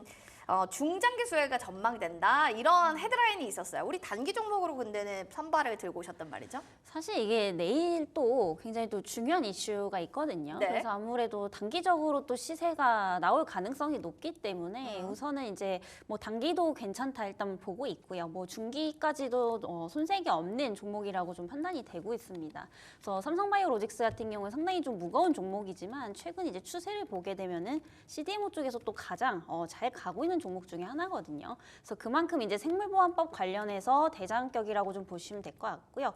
바로 이제 8일부터 10일까지 이 밀라노에서 이제 제약바이오 전시회가 개최가 됩니다. 그래서 여기서 굉장히 좀 유의미한 성과가 나오게 된다라고 한다면 당장에 이제 8일이면 내일이죠. 내일부터 어떤 주가상에 좀 반영이 될 것으로 좀 보이고 있기 때문에 이에 따라서 일단 단기 전략 종목에 좀 편입을 좀 시켜봤고요. 우선은 이제 그 내일부터가 굉장히 좀 중요할 것으로 보이고 있는 상황입니다. 어쨌든 지금 우시바이오로직스는 미국한테 이제 규제를 받을 수밖에 없는 이제 그런 상황이라고 보시면 될 것 같고요. 다만 이제 그 우시바이오로직스의 물량을 또 이제 우리 기업들이 100% 다 가져올 수는 없습니다. 그만큼 어떤 경쟁력이 좀 있어야겠죠. 그래서 내일 아마도 이 전시회에서 각 기업들의 어떤 그런 자사 제품을 알린다라든지 뭐 생산 규모 능력을 알리는 이런 이제 공간이 좀 될 것으로 보이고 있기 때문에 기업들의 어떤 그런 적극적인 이제 수주 공세가 굉장히 좀 중요해질 수밖에 없다라고 좀 보여지고 있습니다. 그 안에서도 사실 뭐 CDO 그리고 이제 CDMO 쪽에서는 삼성 쪽이 사실상 가장 큰 메리트를 좀 가지고 있지 않나라고 좀 판단이 되고 있습니다. 아무래도 이제 캐파 자체가 가장 클 뿐더러 또 이제 그 매출액이 이제 또 유일하게 올해 또 4조 원대를 돌파할 수 있는 이제 유일한 기업이다라고 좀 보시면 될 것 같고요. 최근에 이제 또 공장률도 이제 가동이 좀 되고 있는 상황이 공장률 가동이 이제 그 증가를 하고 있는 상황이라고 좀 보시면 될 것 같고요. 그리고 추가적으로 어떤 증설도 좀 기대가 되고 있습니다. 그래서 최근에 이제 4분기 그 4공장이 이제 가동률이 좀 증가할 것으로 보이고 있고 5공장도 이제 완공이 된다라고 한다면 앞으로 이제 캐파는 훨씬 더 이제 늘어날 수밖에 없다라고 좀 보여지고 있는 상황이고요. 그래서 이런 부분들에 따라서 앞으로 좀 중장기적 어떤 수혜가 좀 기대가 되고 있는 상황이지만 어느 정도 지금 주가상에 단기적으로 좀 많이 반영이 되어 있기 때문에 너무 좀 길게 보시기보다는 조금 단기 혹은 이제 중기 관점에서 좀 접근을 해보시는 게 좋겠다라는 말씀 드리겠습니다. 단기로 가져왔지만 단기보단 중기적으로 접근해도 좋은 종목이다. 짧게 봐도 그리고 중기로 봐도 좋다. 이렇게 좀 얘기할 수 있을 것 같아요. 선발에 좀 이제 100만 원 육박하는 상황을 다시 놓여 있는데 일단 유일무이하게 CDMO 쪽에서 메리트가 있고요. 매출액도 계속 갈 거다. 이런 또 수주에 대한 얘기해 주셨어요. 바이오 또 얘기했다면 이번에는 전선 쪽 가보도록 하겠습니다. 대한전선이요. 네네. 오늘 또 특별한 또 이슈 개별적인 내용 때문에 단기로 들고 오신 건지 아니면 다른 이유가 있는 건지 그거부터 알려주세요. 일단 대규모 수주 공시가 일부 투심을 회복시켜줄 가능성이 높다라는 점이 좀 한 가지 좀 키포인트고요. 또 두 네. 번째 같은 경우는 뭐 전선이나 전력 설비 같은 경우는 저는 눌릴수록 계속 관심을 가져야 된다고 좀 생각을 많이 하고 있습니다. 그만큼 섹터에 대한 힘, 이 파급력 자체도 굉장히 좀 좋은 상황이고 수급에 대한 힘 자체도 다른 섹터에 비해서 좀 밀리고 있는 섹터들은 아니기 때문에 지금 반도체 쪽에 좀 조정이 좀 강하게 나와주면서 또 전선 쪽도 고가를 기준으로 찍고 좀 많은 낙폭들을 좀 보여주면서 일부 개인 투자자분들에게 좀 관심이 많이 소외된 것도 사실이긴 합니다. 다만 반대로 이런 식의 좀 메이저 쪽에 대한 수급이 또 잡힐 가능성이 좀 높거든요. 그럴 때 좀 한 차례 주가가 좀 급등이 나오고 나서 그때서 이제 개인 투자자분들이 좀 바라보는 그런 현상들이 좀 굉장히 많은데 저는 언제든 전력 설비나 전선주들 같은 경우는 이슈 플레이가 충분히 될 가능성이 높다라고 보고 있습니다. 그에 있어서 일단 대한전선 같은 경우는 실적도 충분히 잘 나오고 있는 기업이고요. 또 최근에 이제 싱가포르 쪽에 좀 역대 최대 규모의 좀 수주 공시를 좀 낸 상황입니다. 지금 매출액 기준 한 30% 한 8,400억 원 규모의 지금 수주 공시를 낸 상황이다 보니까 이번 수주를 계기로 저는 이게 시발점이 될 가능성이 굉장히 좀 높다라고 보고 있는 상황입니다. 그래서 앞으로도 계속해서 뭐 미국이나 뭐 유럽, 중동 쪽에서도 지금 인프라, 노후화되어 있는 인프라 개선을 계속 하고 있는 상황이다 보니까 대한전선이 그쪽에 지금 현지화 전략을 계속 좀 펼쳐 나가고 있는 상황이거든요. 그렇게 된다고 하게 되면 AI 시장에 대한 부분들이 보편적으로 좀 성장성에 올라타고 있다라고 하게 되면은 당연히 뭐 실적에 대한 부분들은 반영이 될 가능성이 굉장히 높다라고 보고 있는 상황이고 그 번외로 또 해상풍력 발전단지도 신규로 좀 구축을 해주고 있는 상황이다 보니까 매출 성장 같은 경우는 계속해서 시간이 갈수록 엄청난 좀 효과가 나올 가능성이 좀 높다. 그에 있어서 일단 지금의 주가 밸류로만 딱 놓고 본다고 하게 되면은 뭐 PBR 기준 밴드로만 봐도 지금 거의 저는 저평가 기준에 있다라고 보고 있는 상황이거든요. 그만큼 주가가 고가 대비 좀 많이 빠졌다라고 보고 있고 PER 밴드 같은 경우도 지금 거의 저가 기준에 위치를 해주고 있는 상황이다 보니까 앞으로 실적에 대한 부분들의 모멘텀이 더해진다고 하게 되면은 주가는 상당 부분 좀 상방으로 좀 올려칠 가능성이 좀 높지 않을까라고 보고 있습니다. 다만 일단 어제 싱가포르 쪽에 대한 수주 공시 이후에 오늘 좀 눌림이 나와주고 있지만 제가 이제 네온박스 친 구간이 좀 저항이 좀 강한 구간이거든요. 이쪽에 좀 매물이 좀 많이 묶여 있는 상황들이다 보니까 이쪽에 좀 매물 소화를 한 차례 좀 해주고 나서 일부 매물이 소화가 된다고 하게 되면은 시세가 충분히 나올 수 있는 그런 자리이기 때문에 손익비적으로 굉장히 좀 좋은 구간이어서 좀 단타 종목으로 좀 가지고 나왔습니다. 뭐 역대 최대 수주 뒤에도 이 대한전선이 있었다라는 이런 모멘텀을 얘기해 주셨는데 매물 소화를 현재 주가는 하고 있는 구간이고 그 뒤 잘 갈 거다 합니다.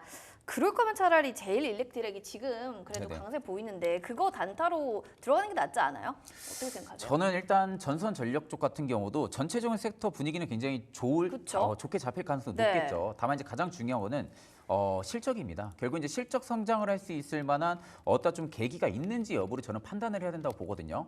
그에 있어서 일단은 지금 가장 먼저 수주 공시라든지 실적이 먼저 효과가 나타난다 하게 되면은 대표적으로 LS전선이나 아니면 좀 대한전선 이렇게 좀 굵직한 이런 전선주들이 좀 대표적으로 실적에 대한 성장을 받을 가능성이 높기 때문에 저는 이쪽이 먼저 어느 정도 추세를 잡혀주고 나서 전선 쪽이 전체적인 추세가 바로 잡힐 가능성이 좀 높다고 봅니다. 일단 제2일렉트릭이 오늘 좀 강세 흐름들이 나왔던 부분들은 시가총액이 상대적으로 좀 낮아요. 시가총액이 좀 낮기 때문에 유통 물량 수도 굉장히 적고 그러면 적은 대금으로도 언제든지 변동성을 크게 나타낼 가능성이 높습니다. 아직까지 시장에서는 그렇게 좀 수급적인 부분들이 많지 않은 상황이죠.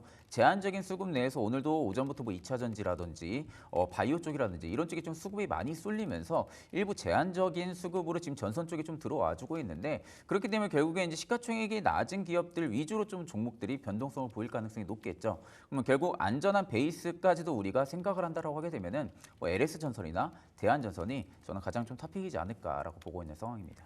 아무래도 유통 물량이 적게 되면 또 변동성 크니까 그거보단 LS전선, 대한전선 쪽으로 수사를 잡고 가는 게 좋을 거다. 이렇게 단기 종목 두 가지를 얘기해 주셨습니다. 결론적으로 뭐 전선 쪽으로 보느냐 아니면 좀 삼바, 바이오 쪽으로 보느냐 이 단기적인 측면이었다면 이후에 또 중기적으로 볼 만한 시각의 업종 어떤 것들이 있을지 종목을 그러면 바로 공개하도록 하겠습니다. 자, 중기 종목 그럼 만나보시죠. 살아나는 소비 심리에 따라서 카지노로 가야 되나요? 강원랜드 대 글로벌 진출의 시기가 빨라지니까요. 이제는 리쥬란이에요. 파마 리서치로 가야 하느냐 문제인 것 같습니다. 이야기 들어보겠습니다. 자, 결국에는 결국에 소비주입니다. 카지노를 하느냐 아니면 리쥬란 하느냐 이렇게 대한 또 차이가 될 텐데 먼저 이슬이 팀장님 강원랜드 들고 오셨단 말이죠. 네, 우선은 저는 이제 소비재는 우리가 연말까지 좀 계속 가야 연말까지. 되지 않을까. 그리고 길면은 이제 내년 초까지도 이 분위기가 좀 이어질 수 있지 있을 거다. 않을까라고 좀 보고 있습니다.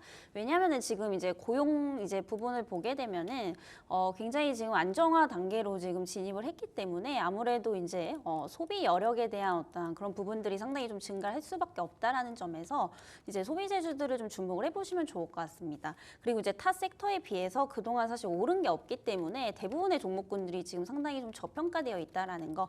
그리고 이제 바닥권에서 좀 물꼬를 틀고 있는 이제 그런 시점이기 때문에 사실상 밸류 부담이 굉장히 좀 적다라고 보고 있습니다. 그리고 강원랜드 같은 경우에 사실 개별 이슈가 또 굉장히 많이 있기 때문에 오늘 좀 가지고 와봤고요.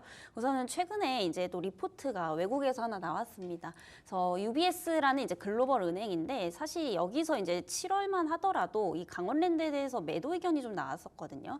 근데 재밌는 거는 지금 2달 반이 지나고 나서 현재는 순매수 상위에 있다라는 겁니다. 그래서 저는 오히려 이런 매도 리포트를 너무 좀 맹신하지 않으셨으면 좀 좋겠다라는 말씀 좀 드리겠고요. 결국에는 이제 강원랜드 역시도 꾸준히 글로벌 은행들의 어떤 그런 매수세가 좀 들어오고 있다라고 좀 보시면 될 것 같고요. 일단은 국내에서 또 카지노 규제 완화에 대한 어떤 기대감도 가지고 있죠. 그래서 이게 지금 9월 달에 이제 어떤 내용이 좀 나오게 되면서 지금 단기적으로 주가가 이제 급등을 했다라고 좀 보시면 될 것 같은데 이게 좀 추가적으로 저는 이제 상승의 어떠한 또 2차 트리거가 좀 될 수 있을 거라고 좀 판단이 되고 있습니다. 그래서 워낙에 지금 우리나라 이제 그 카지노 업 같은 경우에 기타 이제 국가들과 좀 비교를 해본다라고 하면은 사실상 규제가 굉장히 좀 심각한 편이거든요. 근데 최근에는 뭐 이제 슬롯 머신도 늘릴 것으로 보이고 있고 그리고 외국인에 대한 어떤 그런 그 한도도 이제 상향을 할 것으로 좀 보이고 있는 상황이기 때문에 이게 앞으로 어떤 상승이 좀 트리거가 되지 않을까라고 좀 판단이 되고 있는 상황입니다. 그리고 이제 중장기적인 어떤 그런 수익성도 굉장히 좀 안정적으로 흘러갈 것으로 좀 보이고 있는 상황이고요. 아무래도 이제 내국인 카지노라는 좀 어떤 그런 한계가 있는 그런 상황이지만 그럼에도 불구하고 이제 유일하게 또 이제 합법적으로 이제 내국인이 좀 출입이 가능하다라는 어떤 독보적인 좀 위치를 가지고 있기 때문에 뭔가 이렇게 버라이어티하게 실적이 좋아지진 않더라도 수익성이 굉장히 좀 안정적으로 유지가 될 가능성이 상당히 높다라고 보고 있습니다. 그리고 이제 연말로 갈수록 우리가 배당이 높은 종목들에 좀 주목을 해보셔야 되는데 강원랜드 역시도 항상 이제 고배당을 좀 유지하고 있는 대표적인 기업 중에 하나다라고 보시면 될 것 같고요. 이제 연평균 이제 약 6.5%의 굉장히 높은 이런 배당 수익률을 또 제공을 하고 있기 때문에 어떠한 그런 주가 상승에 따른 어떤 차익 실현과 그리고 추가적으로 배당에 대한 기대감까지 가져볼 수 있다라는 점에서 조금 길게 중기 관점에서 접근을 해보시면 좋겠다라는 말씀 드리겠습니다. 중기적으로 좀 볼만한 게 바닥에서도 물꼬 트고 있고 소비재고 고배당 메리트가 있다라고 해서 하반기 그 내년까지도 일단은 지금 강원랜드 얘기를 좀 해주셨는데 이에 맞서는 또 디바이스, 뷰티 디바이스입니다. 파마리서치 들고 오셨어요. 파마리서치를 일단은 가장 공략주로 보시는 포인트를 먼저 여쭤볼게요. 어떤 네네. 걸까요? 저는 일단 실적이 가장 베이스라고 보고 있습니다. 맥락이 다 실적인가요? 네. 일단 이제 실적이기도 하고요. 올해 상반기 때는 파마리서치가 그렇게 좀 실적에 대한 기대감이 크지가 않았던 기업 중에 하나였습니다. 워낙 이제 스킨 부스터 시장 자체가 생각보다 좀 내수 매출이라든지 그리고 내외 매출에 대한 부분들을 드라마틱하게 좀 나타내줄 만한 의료기기 판매가 많이 안 나타났기 때문에 일부 이제 기대감이 그렇게 꺾여 있었던 상황이었죠. 근데 파마리서치가 올해 2분기부터 서프라이즈 실적을 내놓으면서 이제는 해외 시장 쪽까지도 충분하게 가시화가 되고 있구나라는 부분들에 가장 먼저 좀 대표적인 예로 좀 나타났다고 저는 좀 보고 있는 상황이고요. 그에 있어서 일단 파마리서치 같은 경우가 계속해서 해외 시장 중심 쪽으로 수출에 대한 가시화 기대감이 여전히 좀 붙을 가능성이 높다라고 보고 있는 상황입니다. 이미 리쥬랑 같은 경우도 내수 매출에 대한 분기도 분기별로 지금 매출이 계속해서 성장성을 나타내고 있는 상황이기 때문에 오히려 좀 내수 매출과 또 해외 쪽에 대한 부분들의 매출력까지도 놓고 본다고 하게 되면은 올해 3분기, 4분기 역시도 충분히 긍정적인 실적 효과가 좀 나와줄 가능성이 좀 높다라고 보고 있는 상황입니다.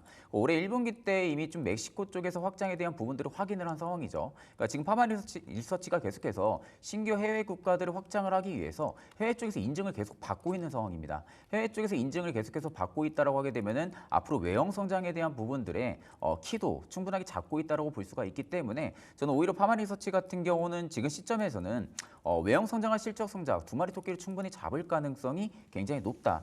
그에 있어서 일단 지금의 주가가 굉장히 높다라고 생각을 할 수는 있습니다. 오늘 같은 경우 지금 4% 넘게 좀 강세 흐름들이 좀 연출이 되고 있기는 하지만 오히려 지금의 주가가 좀 부담스럽다 하게 되면은 일부 눌림이 나왔을 때 저는 접근이 가능하다고 좀 말씀을 드리고 싶고요.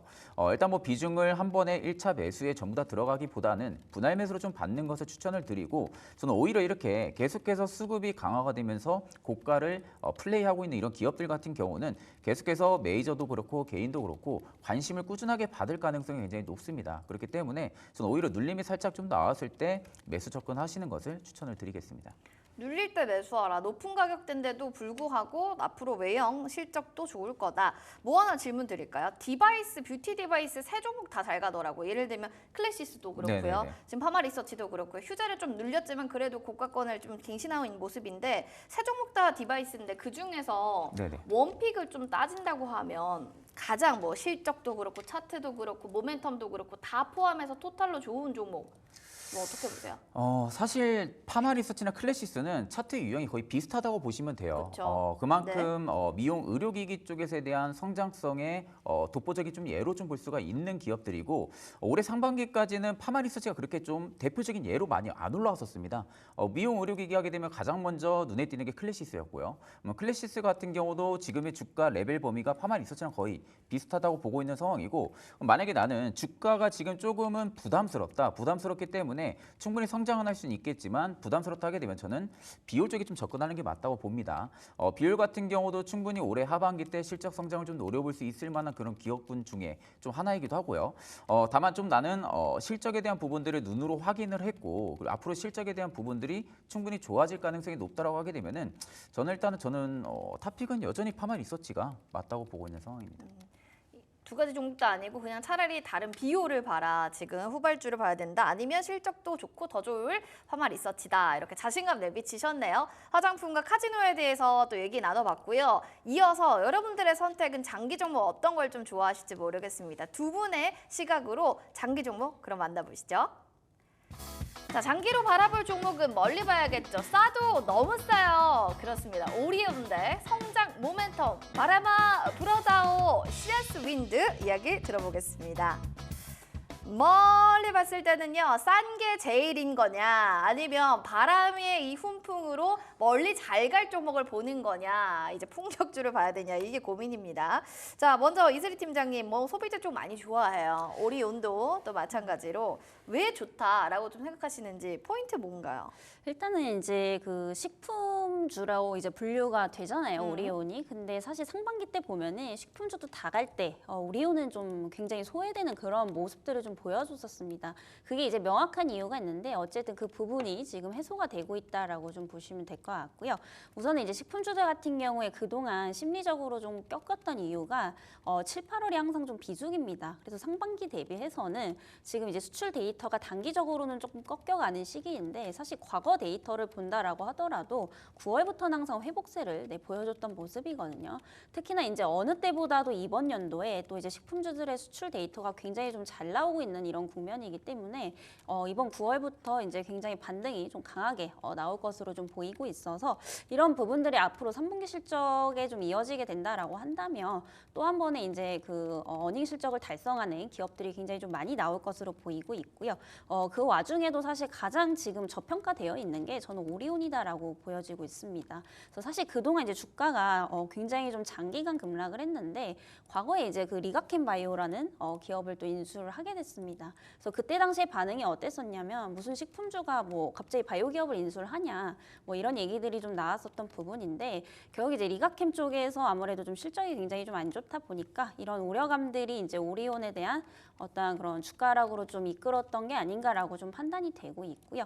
다만 저는 이게 지금 악재에서 오히려 호재로 좀 변할 수 있는 시기다라고 보여지고 있습니다. 앞서서도 이제 바이오는 계속해서 좀 보셔야 된다라고 좀 말씀을 드렸었고 이 리가켄 바이오 같은 경우에 향후에 이제 그 ADC 또 이제 그 항암 치료에 있어서 굉장히 중요한 이제 약물 접합체입니다. ADC 관련해서 또 파이프라인을 굉장히 좀 많이 보유를 하고 있는 기업이기 때문에 최근 이제 또 바이오 기업들이 또 이제 블록버스터급 신약을 굉장히 좀 찾고 있는데 분주한 상황이잖아요. 그래서 이런 부분들을 본다면 오히려 지금 바이오 기업들이 굉장히 좀 주가의 흐름이 좋을 때 이런 영향을 좀 같이 받을 수 있다라고 좀 보여지고 있습니다. 그래서 결국에는 이제 악재가 호재로 변하고 있는 이제 시기라고 좀 보시면 될 것 같고요. 이제 오리온의 가장 큰 메리트는 앞서 말씀드렸다시피 이제 가격적인 메리트입니다. 그래서 현재 PER이 한 8.5배 정도 수준밖에 안 되기 때문에 역사상 거의 최하단에 근접해 있다라고 좀 보시면 될 것 같고요. 지금 이제 2017년 대비해서 매출액이랑 영업이익이 2배 이상인데 사실상 주가는 거의 비슷합니다. 그래서 결국에 이제 저가 매수의 기회다라고 좀 볼 수 있겠고요. 결국에는 지금 시장 상황에서 본다라고 하면은 시장이 급격하게 무너지지 않는 이상 전저점인 사실 8만 원대 이상은 좀 깨지기 어렵지 않을까라고 보고 있습니다.